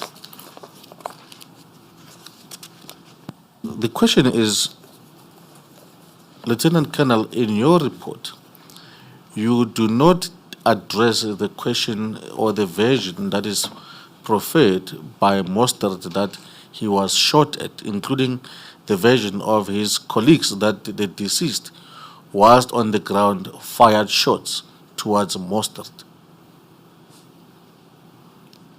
Fired shots while after falling from the flat. Yes, you do not address that. There's no cartridge cases that could be linked to that firearm if it has discharged any shots. And that's something that I'm not going to look at. When I look at the position of the deceased after landing on the ground, in which position would he be to fire those shots? Because he landed there and then he sustained gunshot wounds to the. And if you look at how he fell, there was the skull was damaged, the brain was damaged. It's impossible for him to discharge a firearm if he's in that condition. It won't be possible for him to fire a shot. Okay. I accept it. Would it make a difference if that heading would have included statements by the police? His observations in relation to all these things that he is mentioning, including the statements by the police, because that is not part of the things that he is making an observation on. Indeed, so, Madam Chair, but the question that I wanted to ask him is, he did not feel Now it. let's focus on the earlier question. Yes. Because I'm drawing your attention to what the observation is based on. And I drew your attention to the heading of that very paragraph 12 relating to his findings. And the headings include the crime scene photos, post-mortem photos, and post-mortem reports. There is nothing about what he was told by the police or the police statements in relation to which he could have made observations in this paragraph. No, Madam Chair. I think that if one looks at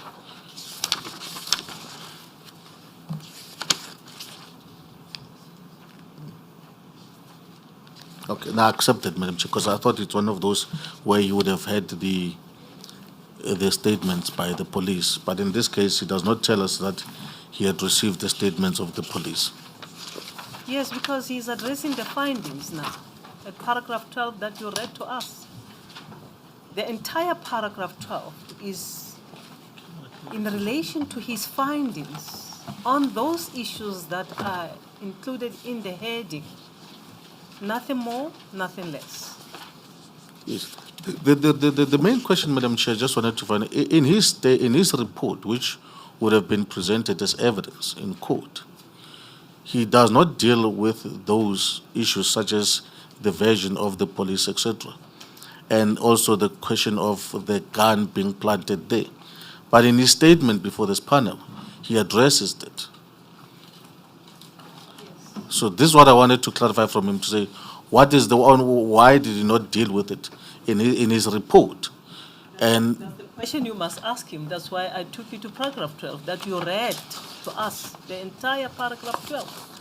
So you have to pose the correct question to the witness and not just confine it to paragraph 12, because paragraph 12 deals with only those specific aspects, the findings and his observations in relation to those issues. So if you'd like to ask him that question, you can pose the question to him. can I do that after the tea break, Madam So Chair? please do now so that... No, I just want to clarify something with my team, with Mr. Spelemicha, who is my teammate here. Hence, I'm saying, can I do that after tea? You may confer with your colleague, and so that we don't leave this aspect hanging. I'm going to deal with it in a number of instances, so it won't be hanging, Madam Chair. All right. We are going to adjourn now and reconvene at 11:45. Madam Chair, we do have a concern also with this question, because my learned friend says the statements from the police say that this deceased tried to shoot at Mostert. Now, if we remember the facts in this case, Mostert is in the apartment. There are 3 policemen on the ground. None of those statements say that. So if our learned friends can show us which statement is he talking about. I'm sure you'll do that, and then you'll deal with that in re-examination, Council. Let's adjourn until 11:45. Then you will proceed, Advocate Mchweni. You are still under oath, Colonel? I'm still under oath, Chair. Yes, thank you.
Good day, everyone. Good day, Colonel. Good day, Advocate Chauke.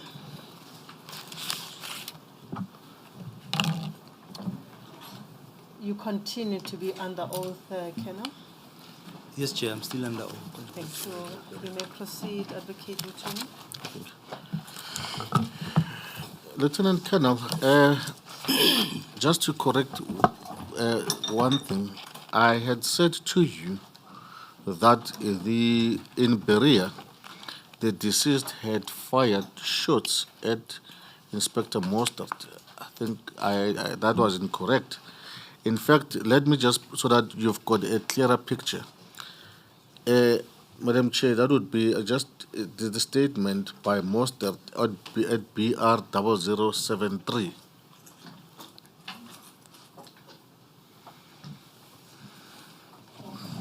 Which file? This is the Beria case docket. Beria. Thank you.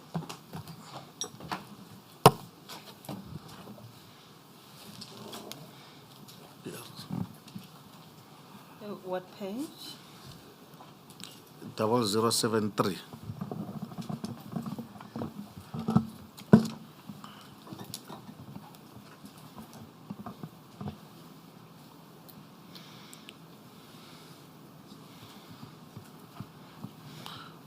Can you see the document, Lieutenant Colonel? That's correct, yes. In fact, what Inspector Mostert, Wait a minute, Counsel. We are looking for that. We don't have them here with us. BR. I think it's being flown on the screens, Madam Chair. No, we want to see it in the document.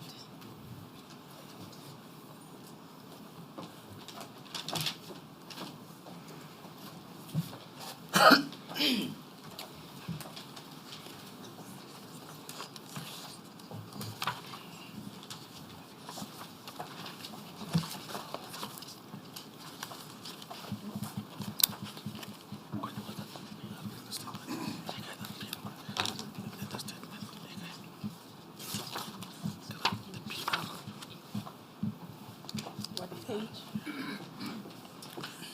It's BR 0073.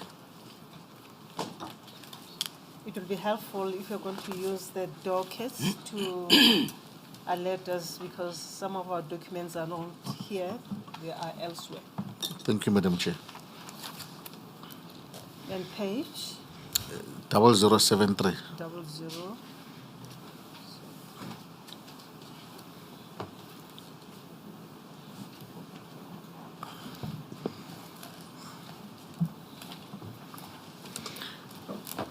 Can I proceed, Madam Chair?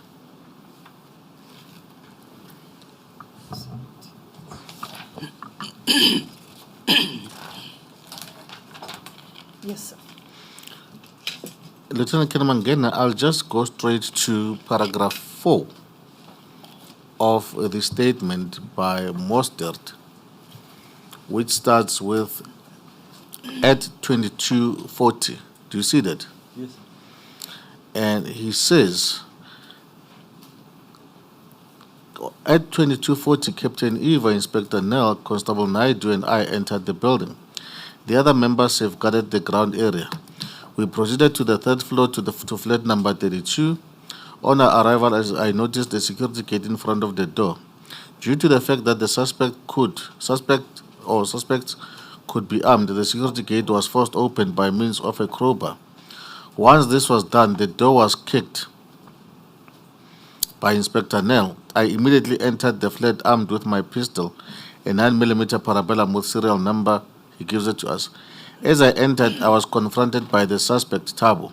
He was armed with a pistol, pointing it in my direction.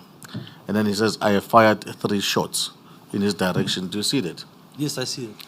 You do not, in your report, dispute the fact that the deceased may have or had pointed a firearm at Inspector Mostert. No, I cannot dispute that because I'm only looking at the evidence that is ballistically related and where there's physical evidence that I can see. In his statement saying that the person was in possession of, I cannot dispute that, and I cannot say comment on that one. Yes. No, thank you then. I just then want us to go to the Durban Central case.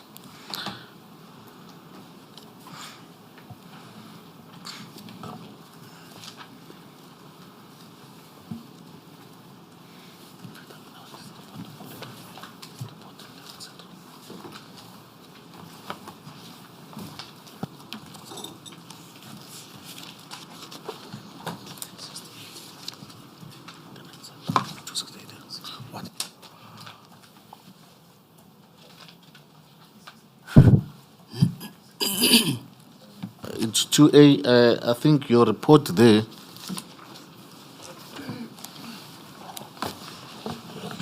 Your report is on 2A-68.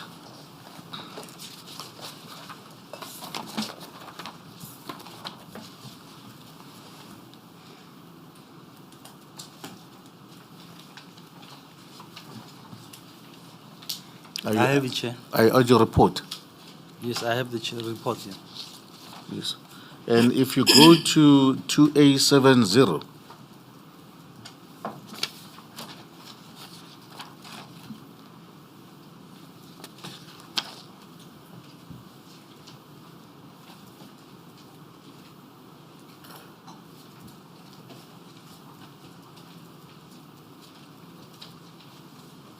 under paragraph 3, you telling us that the first time that on the 30th of January 2012 you received a number of LCRC files from commander of LRC Durban, and in that what was included was the files relating to Durban Central case number 185 of 02 of 2009, and what was contained there were the crime scene photos on a disk, crime scene sketch plan, as well as the affidavit by Constable Simpiwe Charles Mkhize. That's correct, Chair. So in relation to this docket, the only things that you had at that day are there is only those three items on the 30th of January. Chair, the items mentioned here are not the statements from a police docket. These are from a file from the LCRC. No, I'm saying insofar as this case is concerned, those are the only items that you received relating to this docket on the 30th of January. In connection with this file? Yes. Yes. And then you received the rest of the documents on the 6th of March. That's correct, Chair. Yes.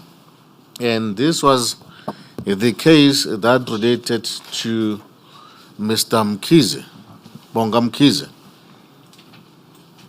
That's correct, Chair. Yes. Now, the reason I'm asking you this is pertaining two things, the following. The narrative, again, that is perpetuated by the police in this case is that they were on a lookout for Mr. Mkhize, and then as they tried to flag him down, he then started firing at them, and then they retaliated. Do you recall that? That's correct, Chair. Yes. Now, so that we know what kind of a scene it is, can I just ask that we go to my Pima is not here.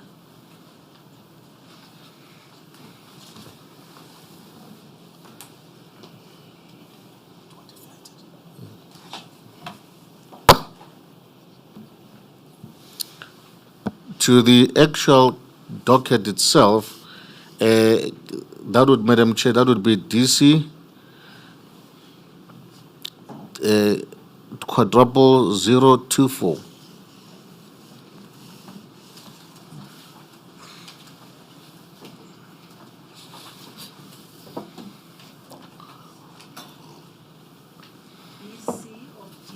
DC. DC.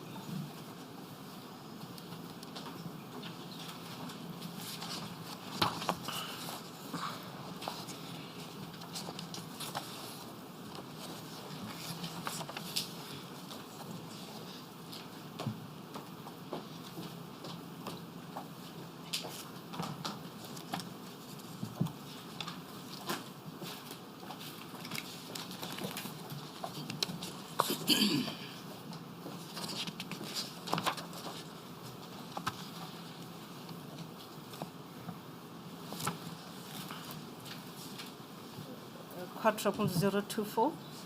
Yes, that is the statement by Raymond Lee.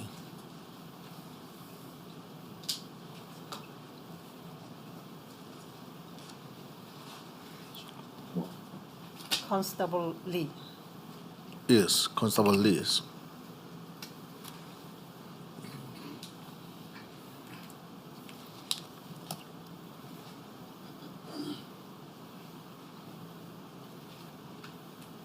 Proceed, Counsel. I'm just waiting for it to be shown on the screen for the witness.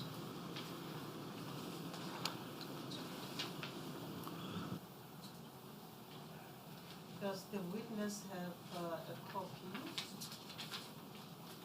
of this case docket, Devon Central? No, I don't have a copy, Chair. Does the witness have a copy of this docket, Devon Central? Do you perhaps have a copy there, researchers? You can bring your computer because he cannot keep on looking back and reading on the screen. You'd rather read in the screen in front of him.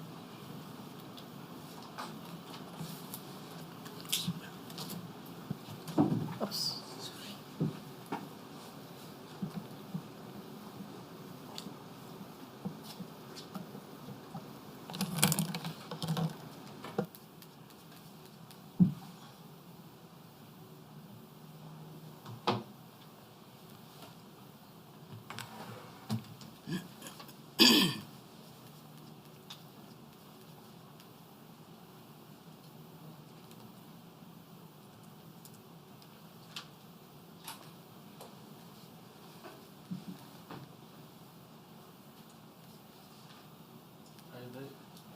Can I proceed, Madam Chair? Yes, proceed, Councillor. Yes. It's a statement by Constable Raymond Lee, who we now know that he was part of the. On that day, he was part of the K. Tomena squad that had a hand in Mr. Mkhize's demise. But what he says in paragraph 3 is that at 1310, a black Lexus registration with registration number, and then he gives the registration number, was noticed driving towards Overport City along Ridge Road.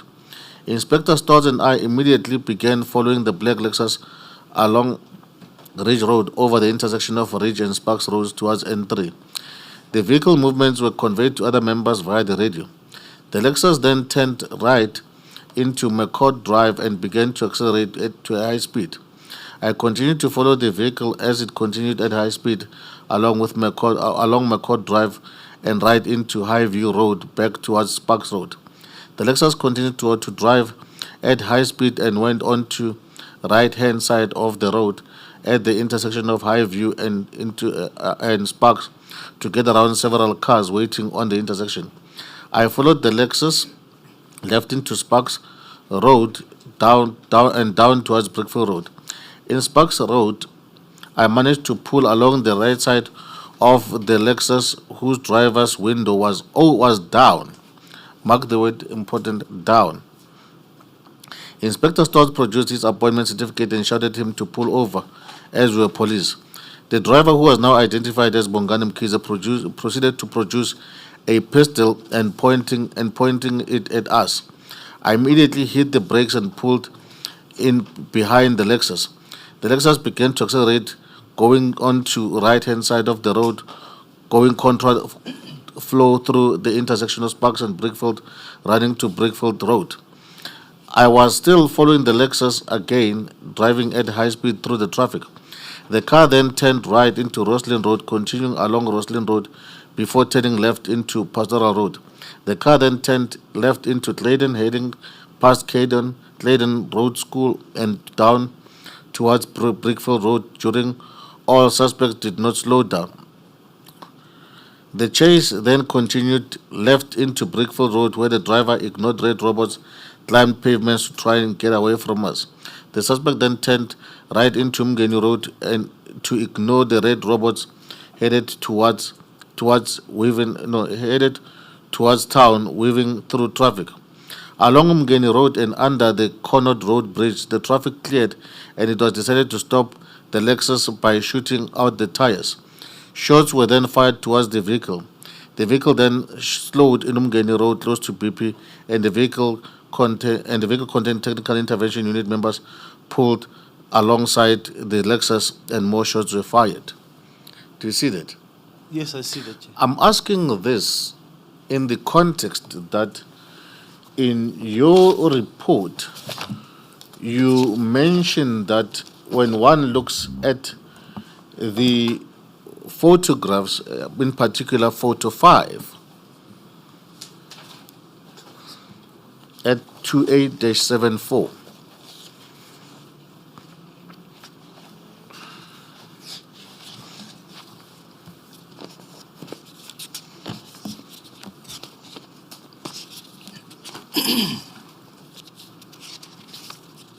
Do you have the depiction in front of you? That's correct, I 2874 have- photo 5? I have the photo. You have photo 5. That's correct. I have it. Thank you. You would see there on the photograph that you see that when the shots were fired, the window was open, was closed. That's correct. The window was closed. Yes. But you cannot, as a matter of fact and certainty, state that at no stage was the window open either before the shots were fired, in fact, particularly before the shots were fired at the vehicle, that the vehicle was, at some point, the window was open. Chair, what I've mentioned How was could he say that? Counsel. No, Madam Chair, remember the police are saying that he had fired at them, he had pointed at them through an open window. So I'm saying that Lieutenant Colonel cannot say, as a matter, cannot dispute the fact that at some point the window was open. How will he know that at any given time the window was open? That's what I'm trying to ascertain. It's a question, Madam Chair. If he can deny that the window was never open, he can tell us that the window was never open in his opinion. Remember, this is a ballistic expert. He's not an investigating officer. He's testifying on his expertise ballistically. I'm going to leave it there. You may proceed. So, but Colonel, did you notice in the statement the part where the Constable Lee says that the witness had pointed them through an open window? Chair, I've noticed that, but if you go through my statement, I would say when these shots to the door were fired, the window was closed. Whether Yes. at the back that the window was open, I cannot comment on because I don't have any evidence of that. So- But when these shots were fired, the window was closed. Yes. And what you do not say in your report was that you do not say that at no stage did Mr. Mkhize point a firearm at the police. Chair, I cannot say at that stage the one was pointing at the firearm at the police or he opened the window. I cannot say that because I don't have any evidence on that. Yes. But you then say in your statement, you deal with the question of how the possibilities of Mr. Mkhize having tested positive for a primer in your statement. That would be at 2-19.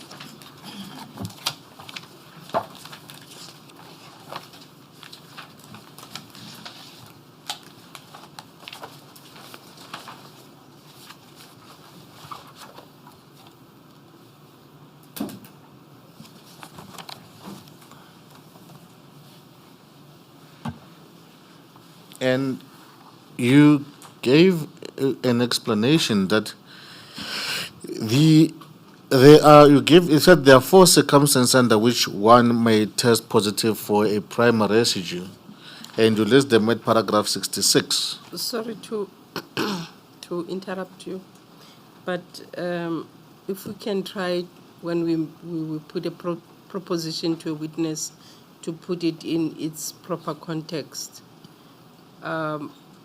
Paragraph 65 doesn't say he says. He says he is aware of Superintendent Stoll's primary residue test, if you can put it correctly. Yes. Is that correct, what has just been said, that at paragraph 65, you're saying that you are aware of the test results by Superintendent Stolz, wherein the deceased right hand tested positive for primer? That's correct, Chair. Yes. And you give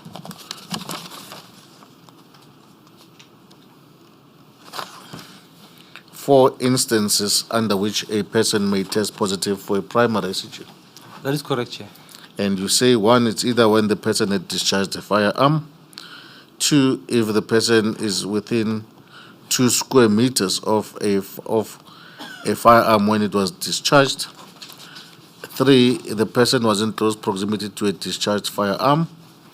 And then 4, the person handled or came into contact with a recently discharged firearm. Do you see that? That's correct, Chair. And you then say, in fact, you then say that at paragraph 67 on the 2-20, primary residue alone does not establish that the deceased discharged a firearm, as such residue may be transferred through proximity or contact. Do you see that? Yes, I see it.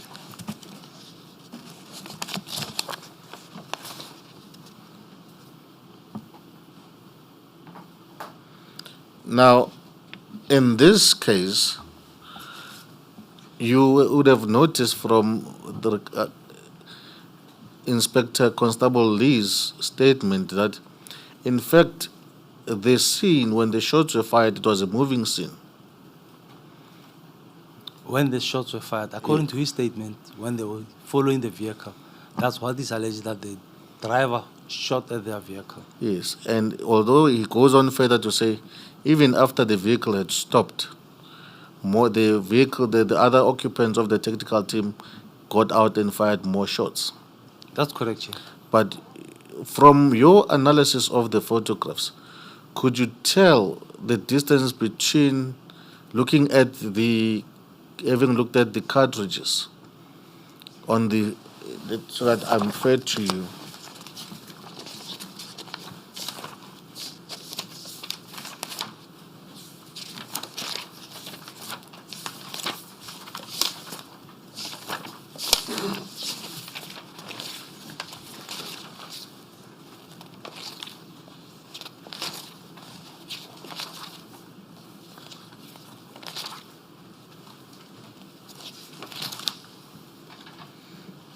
If you go to 28-73,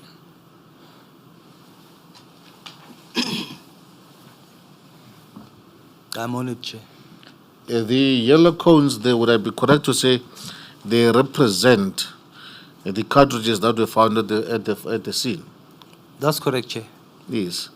Now, looking at those cartridges, would my assumption be correct that when the people who fired shots may have been standing exactly where the cartridges are? We're standing where exactly the cartridges Where the cartridges are around that area. Looking at photo 3. No. But can you? When you discharge, especially an R5 rifle, it does not eject the cartridges to where you stand. It ejects them to around 45 degrees to your angle. The distance can depend on how you're holding a firearm. If you hold a firearm like shooting from the side, they'll go up and then, but in 45 degrees. If you're holding a firearm straight, they'll go to the 45 degrees. So it can be anywhere around the area, but not exactly where the cartridges were recovered. Yes. Now, would you say then that looking at the cartridges and where the vehicle is standing, would it have been possible for Mr. Mkhize to be when the shots are fired from around that area, that Mr. Mkhize could have been contaminated by the primary residue, resulting in him testing positive? It's correct, Chair. It's possible. Okay.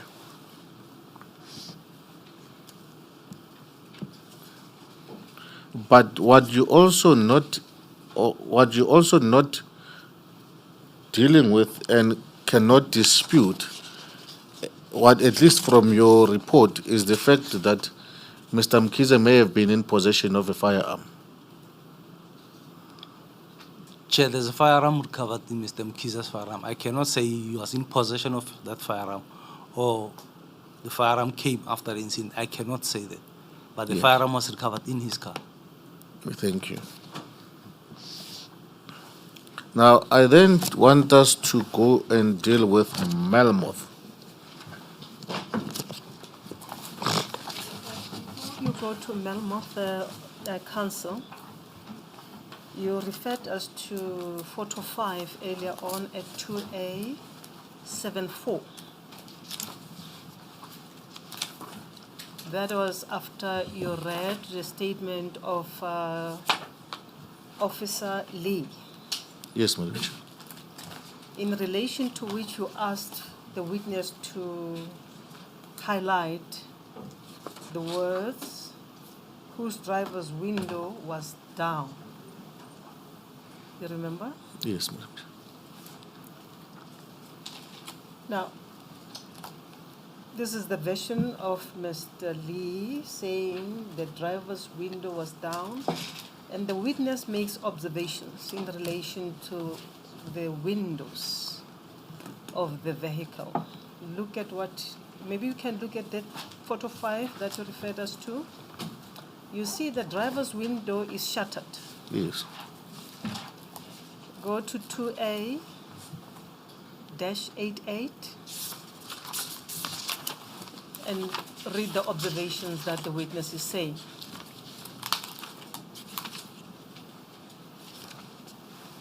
On top there, paragraph 12. Now, he says, on observation of the vehicle on the photos, I noticed that all the windows of the vehicle were shattered and there were glass particles embedded in the rubbers on the doors. This indicates that the windows were closed during the incident and limit the possibility of shots being fired from inside the deceased vehicle.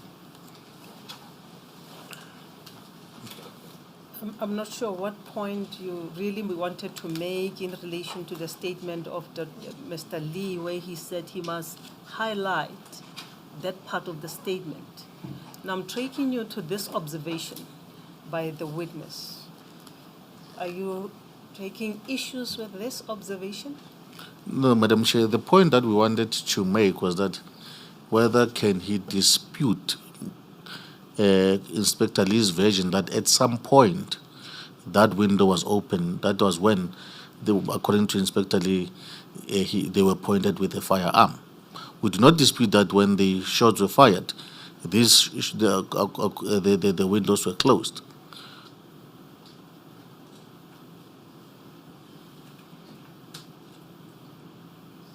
I'm trying to understand that line of questioning because obviously that would come from a factual witness, because if you were to dispute or not to dispute, that would be hearsay. He was not at the scene. He is a ballistic expert, and from the preface of all his reports, it shows that he is called after the fact. That's correct, madam. Now, he cannot be a factual witness. He only deals with what he has been provided with and to analyze. That's correct, madam. Yeah, I'm trying to understand how can he dispute any of the statements, especially factually, when he's not a factual witness. We appreciate, but the point of the matter, we just wanted to him to comment on the version by Lee that at some point that window was open, and that was when, according to Lee, the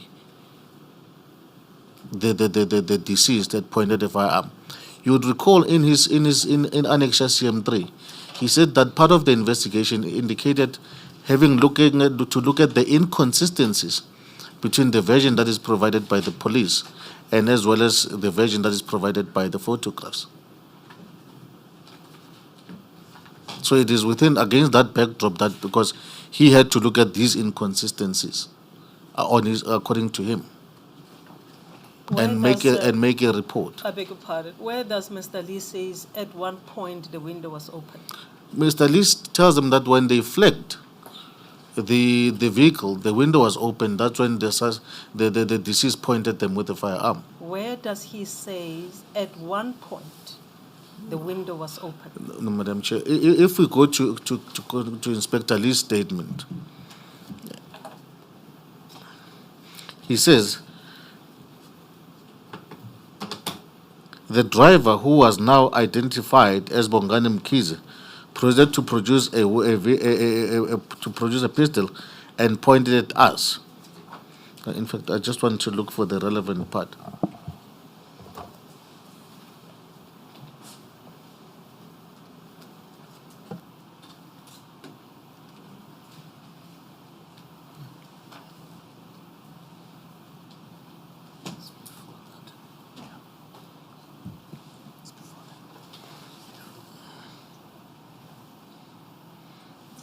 That's line number 10. Yes, thank you, Madam Mayor. It says, in the Sparks Road, I managed to pull along the right side of the vehicle, whose driver's window was down. Yes. So one can. Counsel, at one point, you see, you must read the statement as it is. That's why I referred you to that part of the observation. And when you read the statement, you said, highlight these words yourself, whose driver's window was down. Now you say, you're making a proposition that at one point the window was down, as if at one point it was opened and then at another stage it was put down. So just read the statement as it is and put the correct version to the witness. Madam Chair, I think we can all accept that when the window is down, it means it's open. I'm not talking about that. I'm talking about the proposition that you made, saying, put it to the witness that at one point the window was down. Where do you get that in the statement? The statement simply says the Lexus whose driver's window was down. You say at one point. At one point it might have been open, at one point it might have been down. So I drew your attention to the observation at that paragraph where the witness tells us that the windows were all closed. Madam Chair, I was referring to prior the incident, and that would be at the time where, according to Inspector Lee, they were pointed with a firearm. Counsel, I'm simply saying don't make your statement. Read the statement of the witness as it is. The very point that you said we must highlight, we highlighted it. Now you tell him something else. But you may proceed. If you can tell us how far we are going with this matter, because we might have to adjourn at some stage and determine how long you are going to take. Now, Madam Chair, I think I'll be done very soon. But before 1 o'clock, I think I'll have covered. Before 1 o'clock. Yeah, I don't have much to cover with the witness. I just wanted to check one or two things with him. Now, If you wish to proceed after 1 o'clock, give us an indication, then we can ascertain with the witness about his arrangement. You remember we spoke in chambers yesterday and today? So just give us an indication. We are not putting you under pressure, but just bear that in mind. Thank you, Madam Chair. Now, in the Melmoth case, that was in relation to the Biela brothers. Do you recall that one? Yes, sir. Where one was shot on the rocks, and then the other one was shot inside the house, Yes, the sir. rendezvous. Is that the Biela brothers? That would be in the The case. uncle and the nephew? And yes, I call them the Biela brothers. Okay, that would be the uncle and the nephew.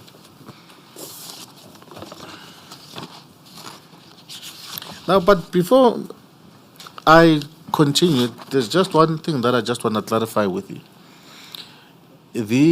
You said the manner in which you are communicating with the investigators and the prosecution team.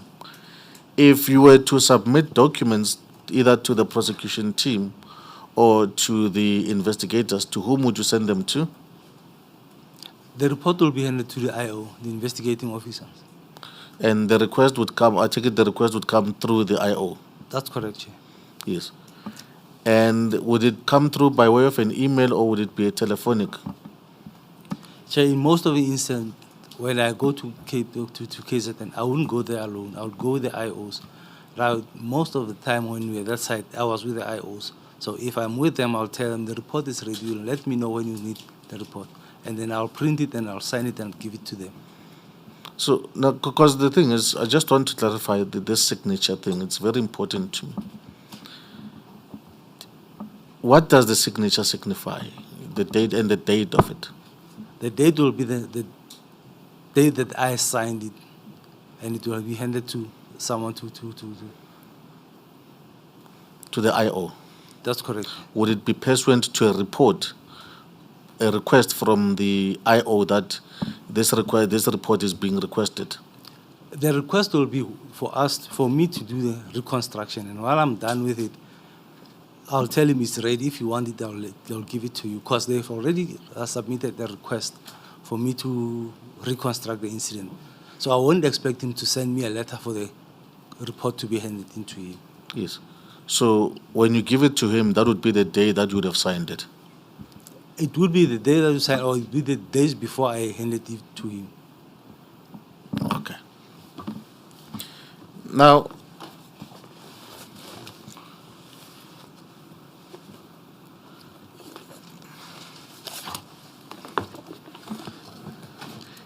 again, you told us in your statement, but Madam Shall go into the Malmoth case just now, but I just want to make it, because I had made a mental note.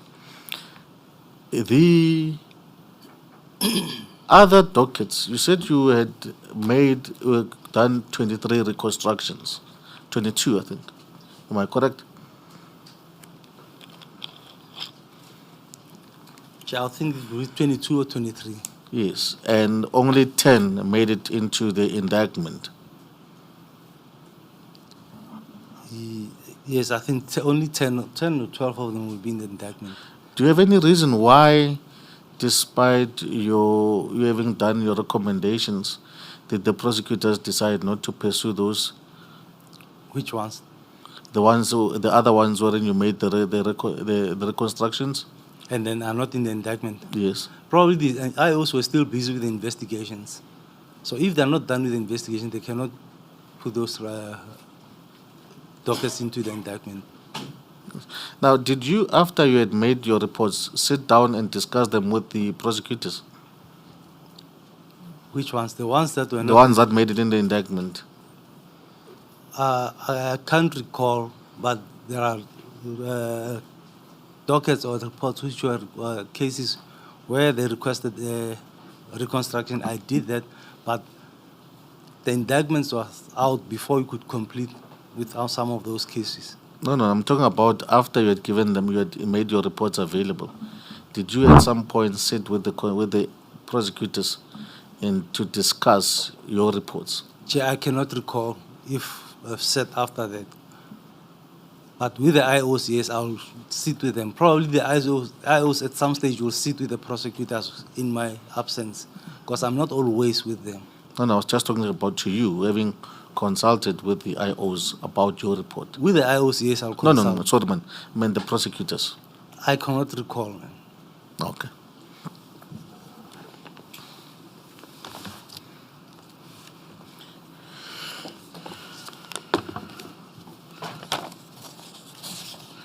Now, in the Malmoth case, I just wanted to understand from you, because this for me was a bit of a concern. The firearm being on top of the blood, right? Yes, sir. Is it always the case that every time that if a firearm is dropped before blood, there's a blood pool, then that the gun would not flow beneath it? Because you said it would make a pool around the gun. Do you recall that part? Yes, I remember. Now, what is it not? Or what if the surface is an uneven surface? Is it possible that the blood could seep underneath the gun? Chair, even if the blood will flow underneath the firearms, but it will not cover the whole surface underneath the firearm. There will be what you call a void that will show the sides where blood couldn't get underneath the firearm. But if you look at this one, it's right on top of blood. There's no way where the firearm is in contact with the surface and then blood gets underneath it. It's not possible. If the firearm is in contact with the surface, blood will go around the firearm, but not underneath the firearm. But can you just examine photo 3? Madam Chair, can we just give a warning that we're about to sensitive content for those viewers who may be sensitive? And the relevant page would be 2A186. Yes. You have caution? Yes. Now, if I'm not sure whether my eyes are deceiving me, but if you look at the gun there, Take us to that it's for 2A1. completeness of the record, please. Yes, I've said 2A186.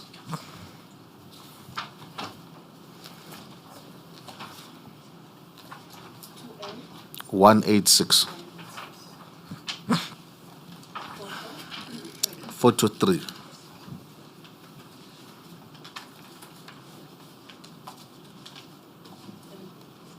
The depiction is that of the nephew to Mr. Biela. Mr. Biela. Yes. That would be deceased B. This is B.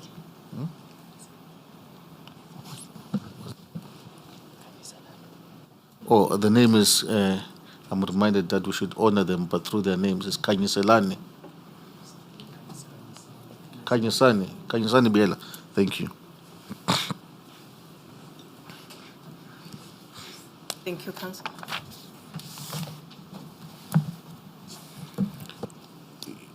You pointed us, when you were testifying on this aspect, you pointed us to the blood having being visible through the trigger hole. I call it that. I don't know what it's called. The trigger guard. The trigger gun. Is that where you base your findings on? That to say that then the gun was placed on top of the blood, because you can see it through the trigger gun. Not only that, Chair. Here you're only looking at for the one photo. There's only, again, there's another photo on 2A205, photo number 34. Photo number? 34. 34.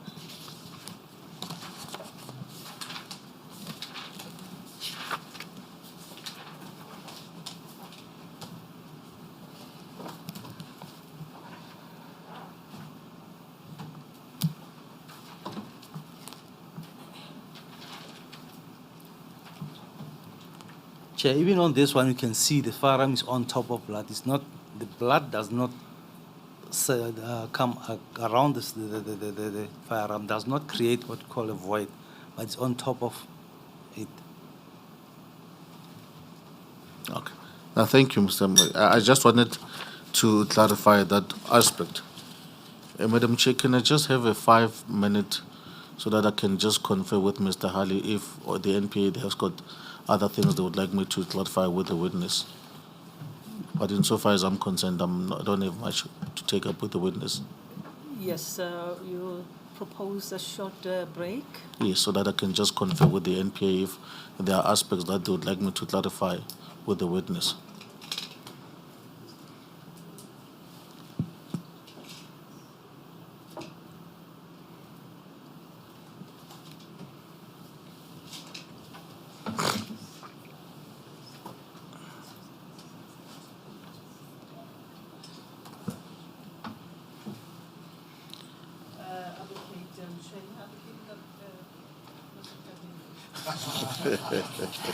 Advocate Nkabinde, I'm not adopting you.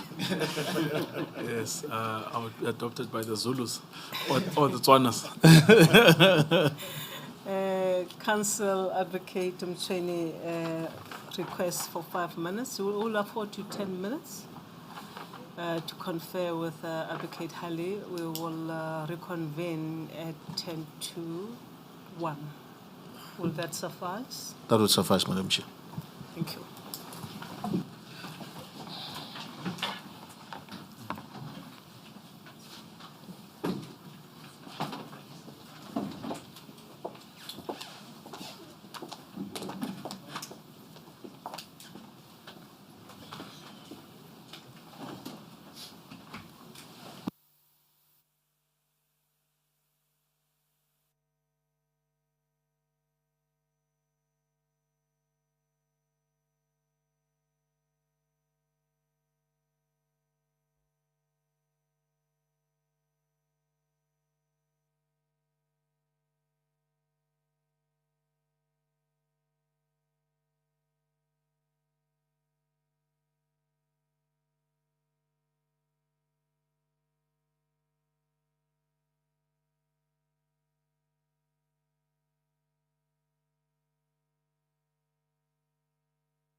Good afternoon, everyone. Good afternoon, Lieutenant. Good afternoon. You continue to be under oath. Advocate, thank you, sir. Advocate Mchweni. Thank you, Madam Chair. Madam Chair, just two aspects. And Tata Mangana, you testified that at the time the indictment was drafted, the reports were not yet finalized. Did I hear you correctly? No, the reports were finalized, but not all of them, as some of those reports, the dockets, are not in the indictment. But in relation to those that made it in the indictment, were the reports finalized at that point, when the indictment was finalized in Chair, August? I don't know when was the indictment finalized. It was finalized in August 2012. So I don't know which ones were finalized, or all of them were finalized or not. I cannot recall. So you cannot say, as a matter of fact, that all your reports were finalized at that time when the indictment was granted, was drafted. That's correct, Chair. Yes. Now, What is the date, by the way, of the finalization of the indictment? 17 August 17 August 20. 12. Now, the first time that, insofar, just back at the Durban Central case, I have gone through your report, and in fact, when one goes through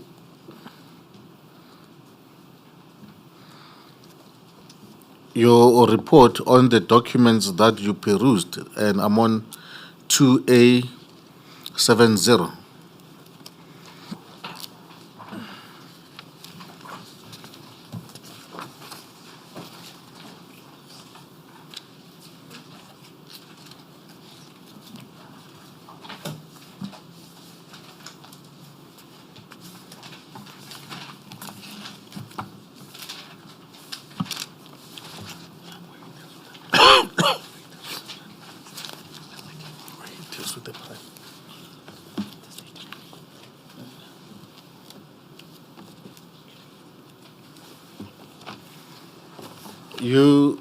You list the documents under paragraph 4. You list the documents that you had regard to, and you also make at 4.8. You say you had regard to the statement of J.F. Stolz.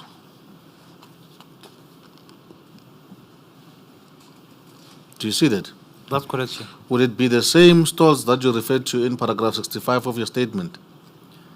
No, the stalls that we're referring to, I think it will be Superintendent Stalls from Scientific Analysis, and the stalls that is mentioned here, it will be Inspector Stalls from the KTOM. Yes.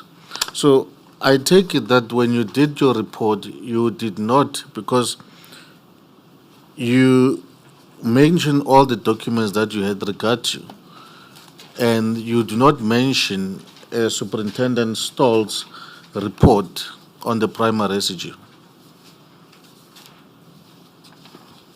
Superintendent Stolz, I mean.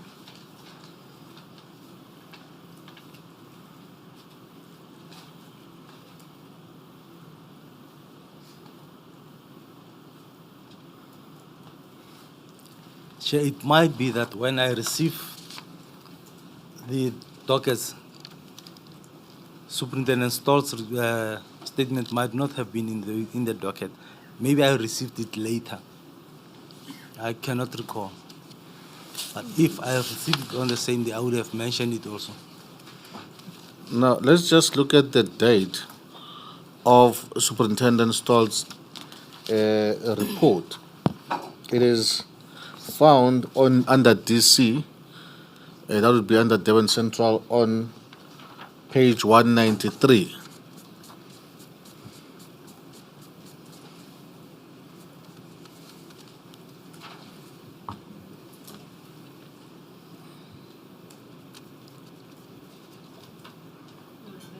Will that be defined in the dockets or what? Stolz's report. 193 of what, Council? DC 1.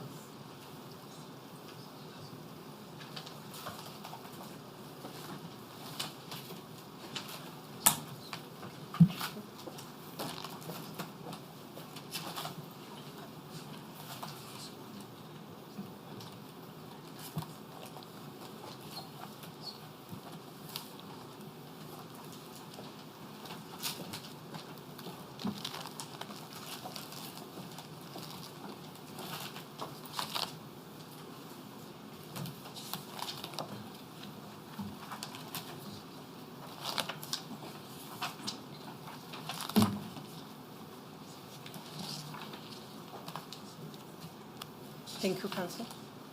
Do you have it, Kevin? Can you see that report? That's correct, yes. And you would see is marked A25. That's correct, Chair. Yes. And I think I saw somewhere that your report was marked A94 or 97 at some point in the docket. But I'll check it. So, and it is dated, if you go to the next page, DC 1000194, it is dated 7th December 2009.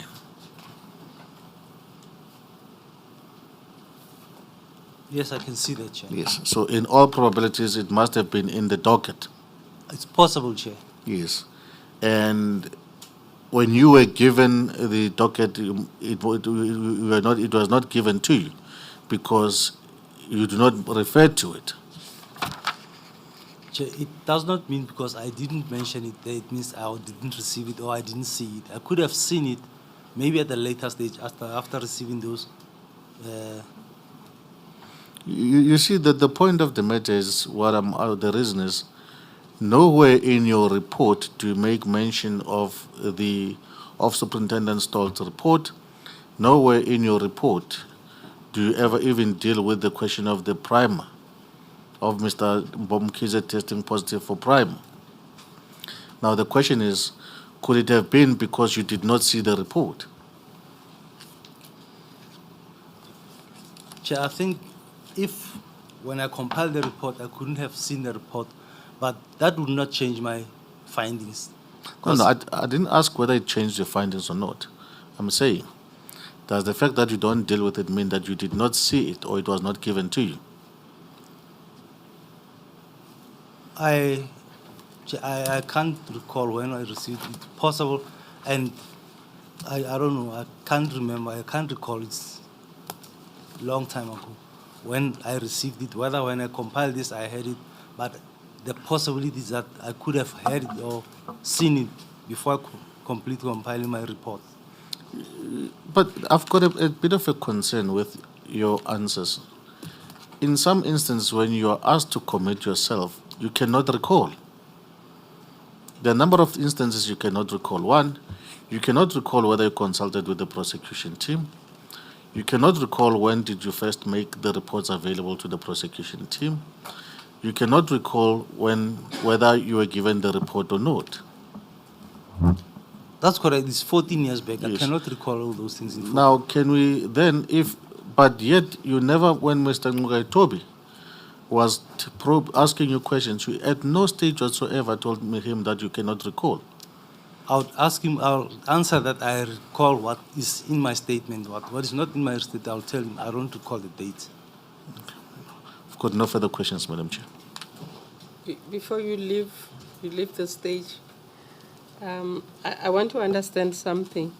You say the witness did not deal with the issue of testing positive to primary residue as contained in the Stoll's report. That is correct. In his report.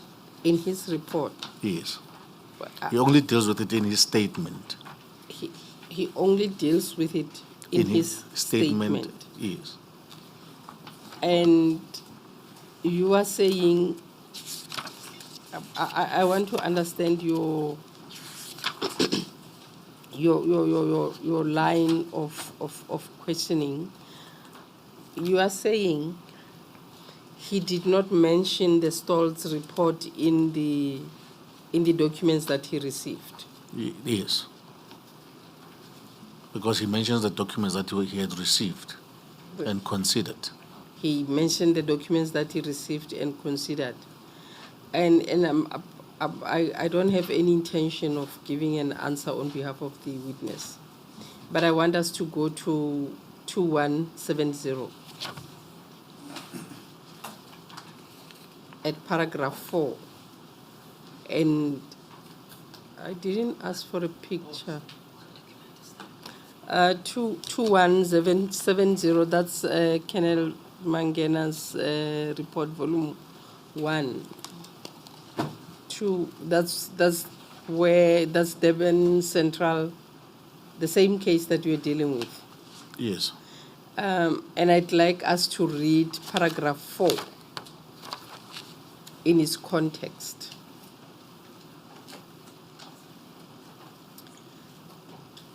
Here, Lieutenant Colonel Mangena tells us that he received a copy of the police case docket with the same reference number. I will not see that. And then he says, amongst other documents in the docket, I found the following. We'll see that, Madam Chair. It might be a matter of semantics. I don't know.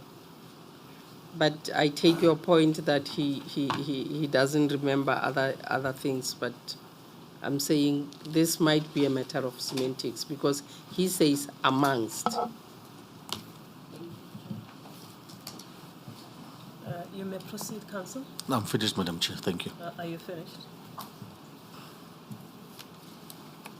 Advocate Kwaitobi, it's 1:15. We normally adjourn for lunch at 1:30. Would you like to give us an indication on how far you're going to take, how long a time you're going to take? Madam Chair, this is going to be very short. If I could be so bold as to suggest that we just carry through. Yes, may we then proceed? We will take an adjournment at the end of your re-examination. Thank you, Madam Chair. Indebted to the panel. There are just three lines of inquiry I wish to pursue, Lieutenant Colonel. The first line of inquiry pertains to this idea that there might have been something untoward in the way you dealt with the prosecutors. There was even a suggestion that the prosecutors fed you answers and suggestions, and that they did the indictment before and your reports were completed. So it's as if it's the prosecutors that were deciding what would happen and not the investigators and the forensic experts. I mean, can you just confront that proposition head on and explain to us? We got into the scene, I think it was on the 9th of January 2012, and the prosecutors, we know it's common cause, came onto the scene on the 8th of March 2012. So can you just deal with that part pertinently?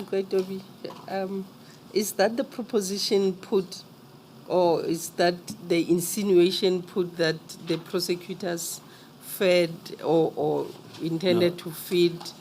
I think it was specifically suggested that the prosecutors told him. Gave him answers. Yes. Oh, maybe I Yes. didn't hear that. Told him our conclusions. I don't think that's correct. Now, I'm happy not to pursue it if that is not the line that No, we pursue. that I can assure you that is not the line. I didn't get that, but maybe the record will bear us out. But I didn't get that. Thank you, Madam Chair. I'm happy not to pursue the line if that is not the.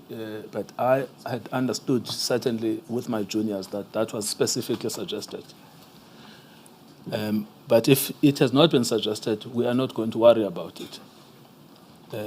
Then there is a secondary issue arising from that, which is the idea that the prosecutors decided to issue the indictment before they had received your opinions, which might be an issue of criticism against the prosecutors as opposed to you as the forensic investigator. Can you just deal with that secondary proposition? Chair, in most cases, I would meet with the investigating officer, but not with the prosecutions. The only time I met with the prosecutions when I was giving them the progress on the report that I have and the feedback on what is it that I see. And the reports were handed over to the investigating officers. I think most of them was prior to the indictment was issued out. Yes, I mean, most of this is in fact addressed fully in your statement. If I can take you back to your statement, one of the annexures is a letter that you wrote.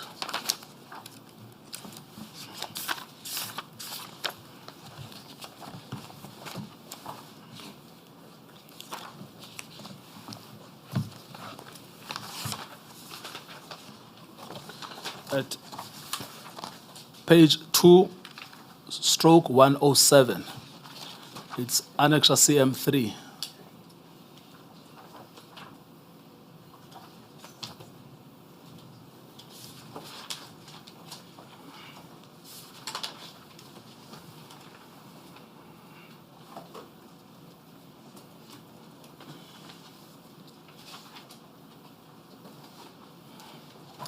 Paragraph 3.12. I see that, Chair. Yes. Now, that's where you met with the prosecutors and you presented. In fact, both you and Mr. Stale presented. That's correct, Chair. Yes. Now, was that before or after the indictment? It was before the indictment. Yes. Now, after this presentation, were there any other occasions in which you interacted with the prosecutors to give them your findings, or even if they were preliminary findings? Chair, I can't recall. After this, it was maybe once or twice, but it was long time after that. Yes, all right. So, but I understand, but what can you not recall? You cannot recall the number of times, but you can recall for a fact that you met, or you cannot even recall that you met. I can recall we met just to give them the feedback, but not taking any instructions or anything from them. But I was telling them, giving them, and I'll tell them my report will be ready this date and date, and I'll hand their reports to the investigating officers. Yes, thank you very much. Now, there is something that is sought to be made about the alleged discrepancy between the date of the indictment and the date of the signature of your reports. Can you just deal with that? Chair, with the date of the signature, I would say when most of the investigation was conducted in KZN, and when I type the report or print the report, I'll be in Gauteng. Yes. Sometimes I'll print it out, then I'll go to maybe to check or do something. But when I sign them, I'll sign them while I'm in the office and then hand it over to them. And most of them were handed over before the indictment. Thank you very much. I just want to look at the second line of inquiry then, which is the issue around the killing of Mr. Bongani Mkhize. Now, we know him to have been the gentleman that brought the urgent application to the Durban High Court, interdicting the police from killing him. He is the gentleman killed in the Durban Central case who was driving the black Lexus. Black Lexus. Yes. Now, there is a statement of Inspector Lee that was read out, but there are two statements of Warrant Officer Padayache and Warrant Officer Maharaj that I want to put to you pertinently, because they deal with this question as to when did the shooting actually take place. You remember there was an issue, was the window open and then closed and then a shooting? That's correct. I want to bring to your attention what Inspector Maharaj says at DC 000020.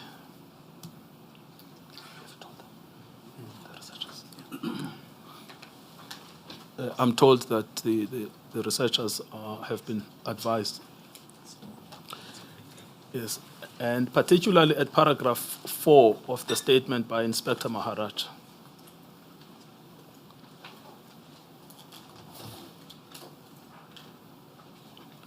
Okay, so Inspector Maharaj says the following. Just go to the paragraphs. The above vehicle is talking about the black Lexus. Eventually came to a halt, so it stopped opposite the BP garage on Umgeni Road, and my driver simultaneously stopped the police vehicle. At this stage, I noticed the driver firing shots in our direction. I immediately returned fire with my R5 rifle in the suspect's direction. Now, the only point I wish to make here is that it seems, according to the narration of Inspector Maharaj, there was an exchange of fire. That is correct. In terms of the statement where he said they immediately stopped the vehicle and the driver firing shots at their directions. So when firing shots at their direction, does that mean the window was closed or the window was open? But here in this instance, the window was closed by then. I understand, but their allegation is that the window was open. That's what you had to deal with. But the point that was being made in cross-examination was that they could have opened the window first. Could have opened the window and then first. Closed it, and then got shot. But is that reconcilable with paragraph 4? No, Chair. He said there was exchange of shots. Thank you. Then I want to look at another statement of another witness who was there. That is, I think it's Warrant Officer Padayache, which is at 000022.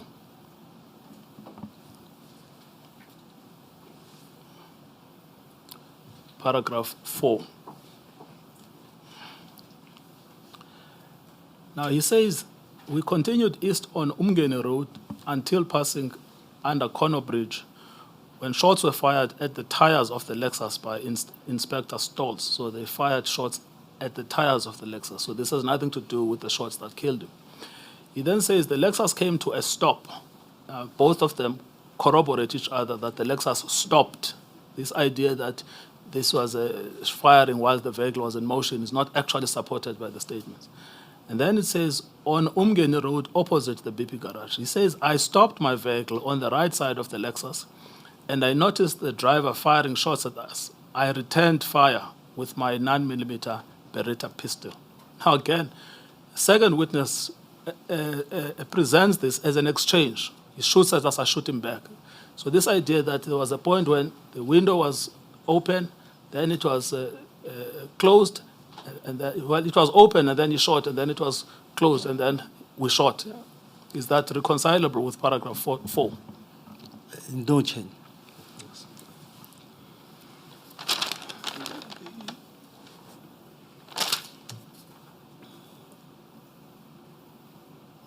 Yes, and then the last one is on the Berea case.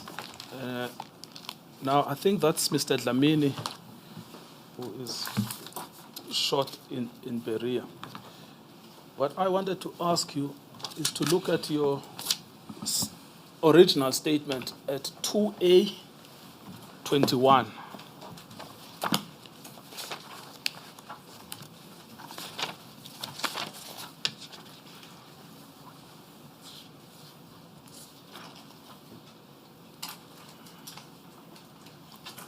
Paragraph 12.4.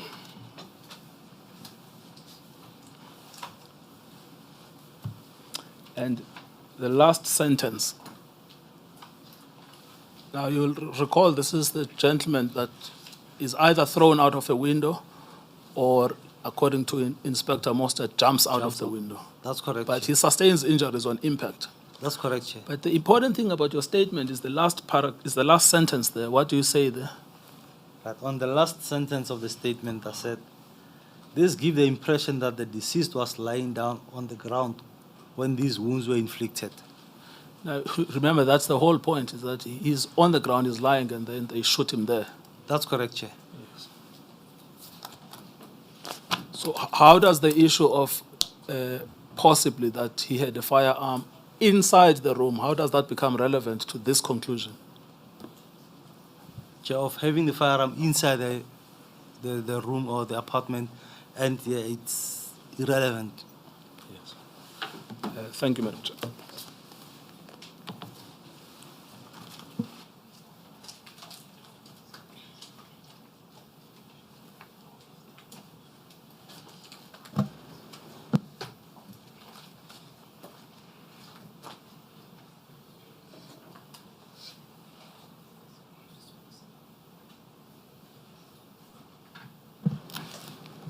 Lieutenant Colonel Mangena, you've been with us for a couple of days and assisting us.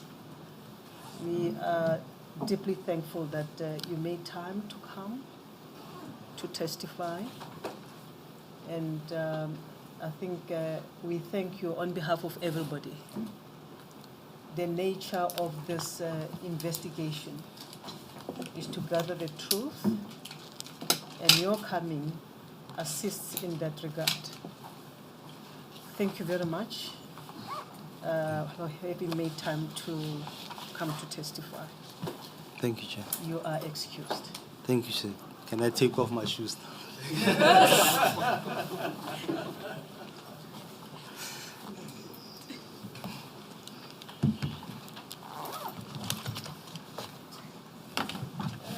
Any housekeeping matters that we need to deal with as we excuse the witness? Yes, Madam Chair. The first relates to my own personal position. The next witness will be led by Mr. Ramokhale, that is Ms. Shamila Williams, who will be testifying on Monday. I had planned to be at the competition tribunal on Monday. I am unfortunately presiding and I'm chairing the panel, so I can't absent myself. But I would like to be present here to argue the separation application. So I'm going to try and make arrangements to start at 12 at the tribunal. Just to make that point, I'm not putting any gun on anyone's head, but I do have a constraint personally on Monday. The second relates to the statement. You think, as a chair, you will be able to persuade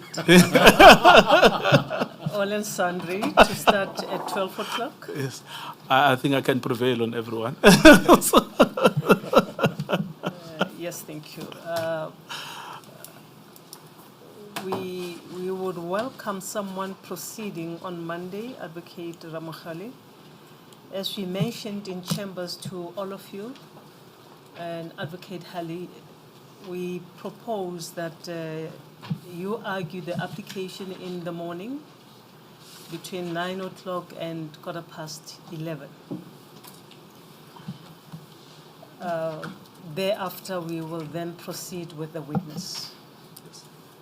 That will give you a chance to proceed to Johannesburg. I'm not sure whether 12 o'clock will... No, it's here. It's next to... Is it in yes, Pretoria? It's yes, in Pretoria, yes. Yes, thank you. We hope to finish at 11:15. When you take a tea break, then we can proceed with the witness, Ms. Shamila Williams. Yes, Ms. Shamila Williams from IPID, well, ex-IPID.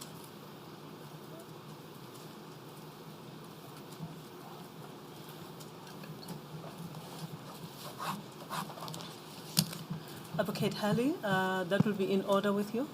That's perfectly in order with you. Thank you. Yes, thank you. We're going to stick to time. As we mentioned, we will afford you that 1 hour, and 15 minutes of reply, and then we will adjourn and start with another witness. We will try to use the weekend to read and peep through your authorities. It's a lot. But we will try to use that time to familiarize ourselves with your submissions and the authorities, and then come to listen to you. And I think it's an appropriate time then to adjourn until Monday morning. Sorry, Madam Chair. I said there was just two issues. Yes. The second is just to say it does not appear that the statement of... Anyway, maybe Mr. Ramokhale must speak. Before you speak, Council, I didn't check with you, but I know that you are not involved in this interlocutory application. No, Madam Chair, we're not. Yes. Advocate. Yes, Judge. We're still making speedy progress with the statement. In fact, the consultation with Ms. Williams is ongoing as we're sitting here to try and finalize that. I'm not in a position to say whether we'll be able to file it by 4 o'clock today. It might be very late this evening and possibly early tomorrow morning. But we're trying to do our best to ensure that it gets here before, certainly before midday tomorrow. It will be helpful if we get that statement before Sunday. Thank you, Judge. I appreciate it. I think all and sundry would need to look at the statement before we start, because we'll start with an application and then get into the witness we are going to call. Yes. Thank you, Judge.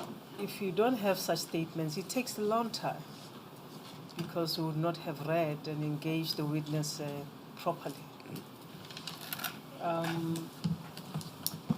But you take your word for it that if it is not tonight, it will be tomorrow. I thought it was Sunday, but thank you, Judge. There's nothing that is going to be filed on Sunday. You will file tonight or tomorrow. Unfortunately, we cannot mulct you with costs. We don't have such powers, but let us try to do that and file papers on time so that everybody can read before we start. Is that all, Advocate Mqwetoni? That will be all from us, Chair. Thank you very much. Yes, thank you. Anything, Advocate Mchene? Nothing from my side, Madam Advocate Chair. Ali? You can all have a good weekend. I know some of us will be reading over the weekend, but we'll meet on Monday. We will adjourn until Monday. I forget the dates. Second. It's the second, Judge. Monday, the 2nd of March. I think you must put a calendar in front of me here. That is so. We adjourn.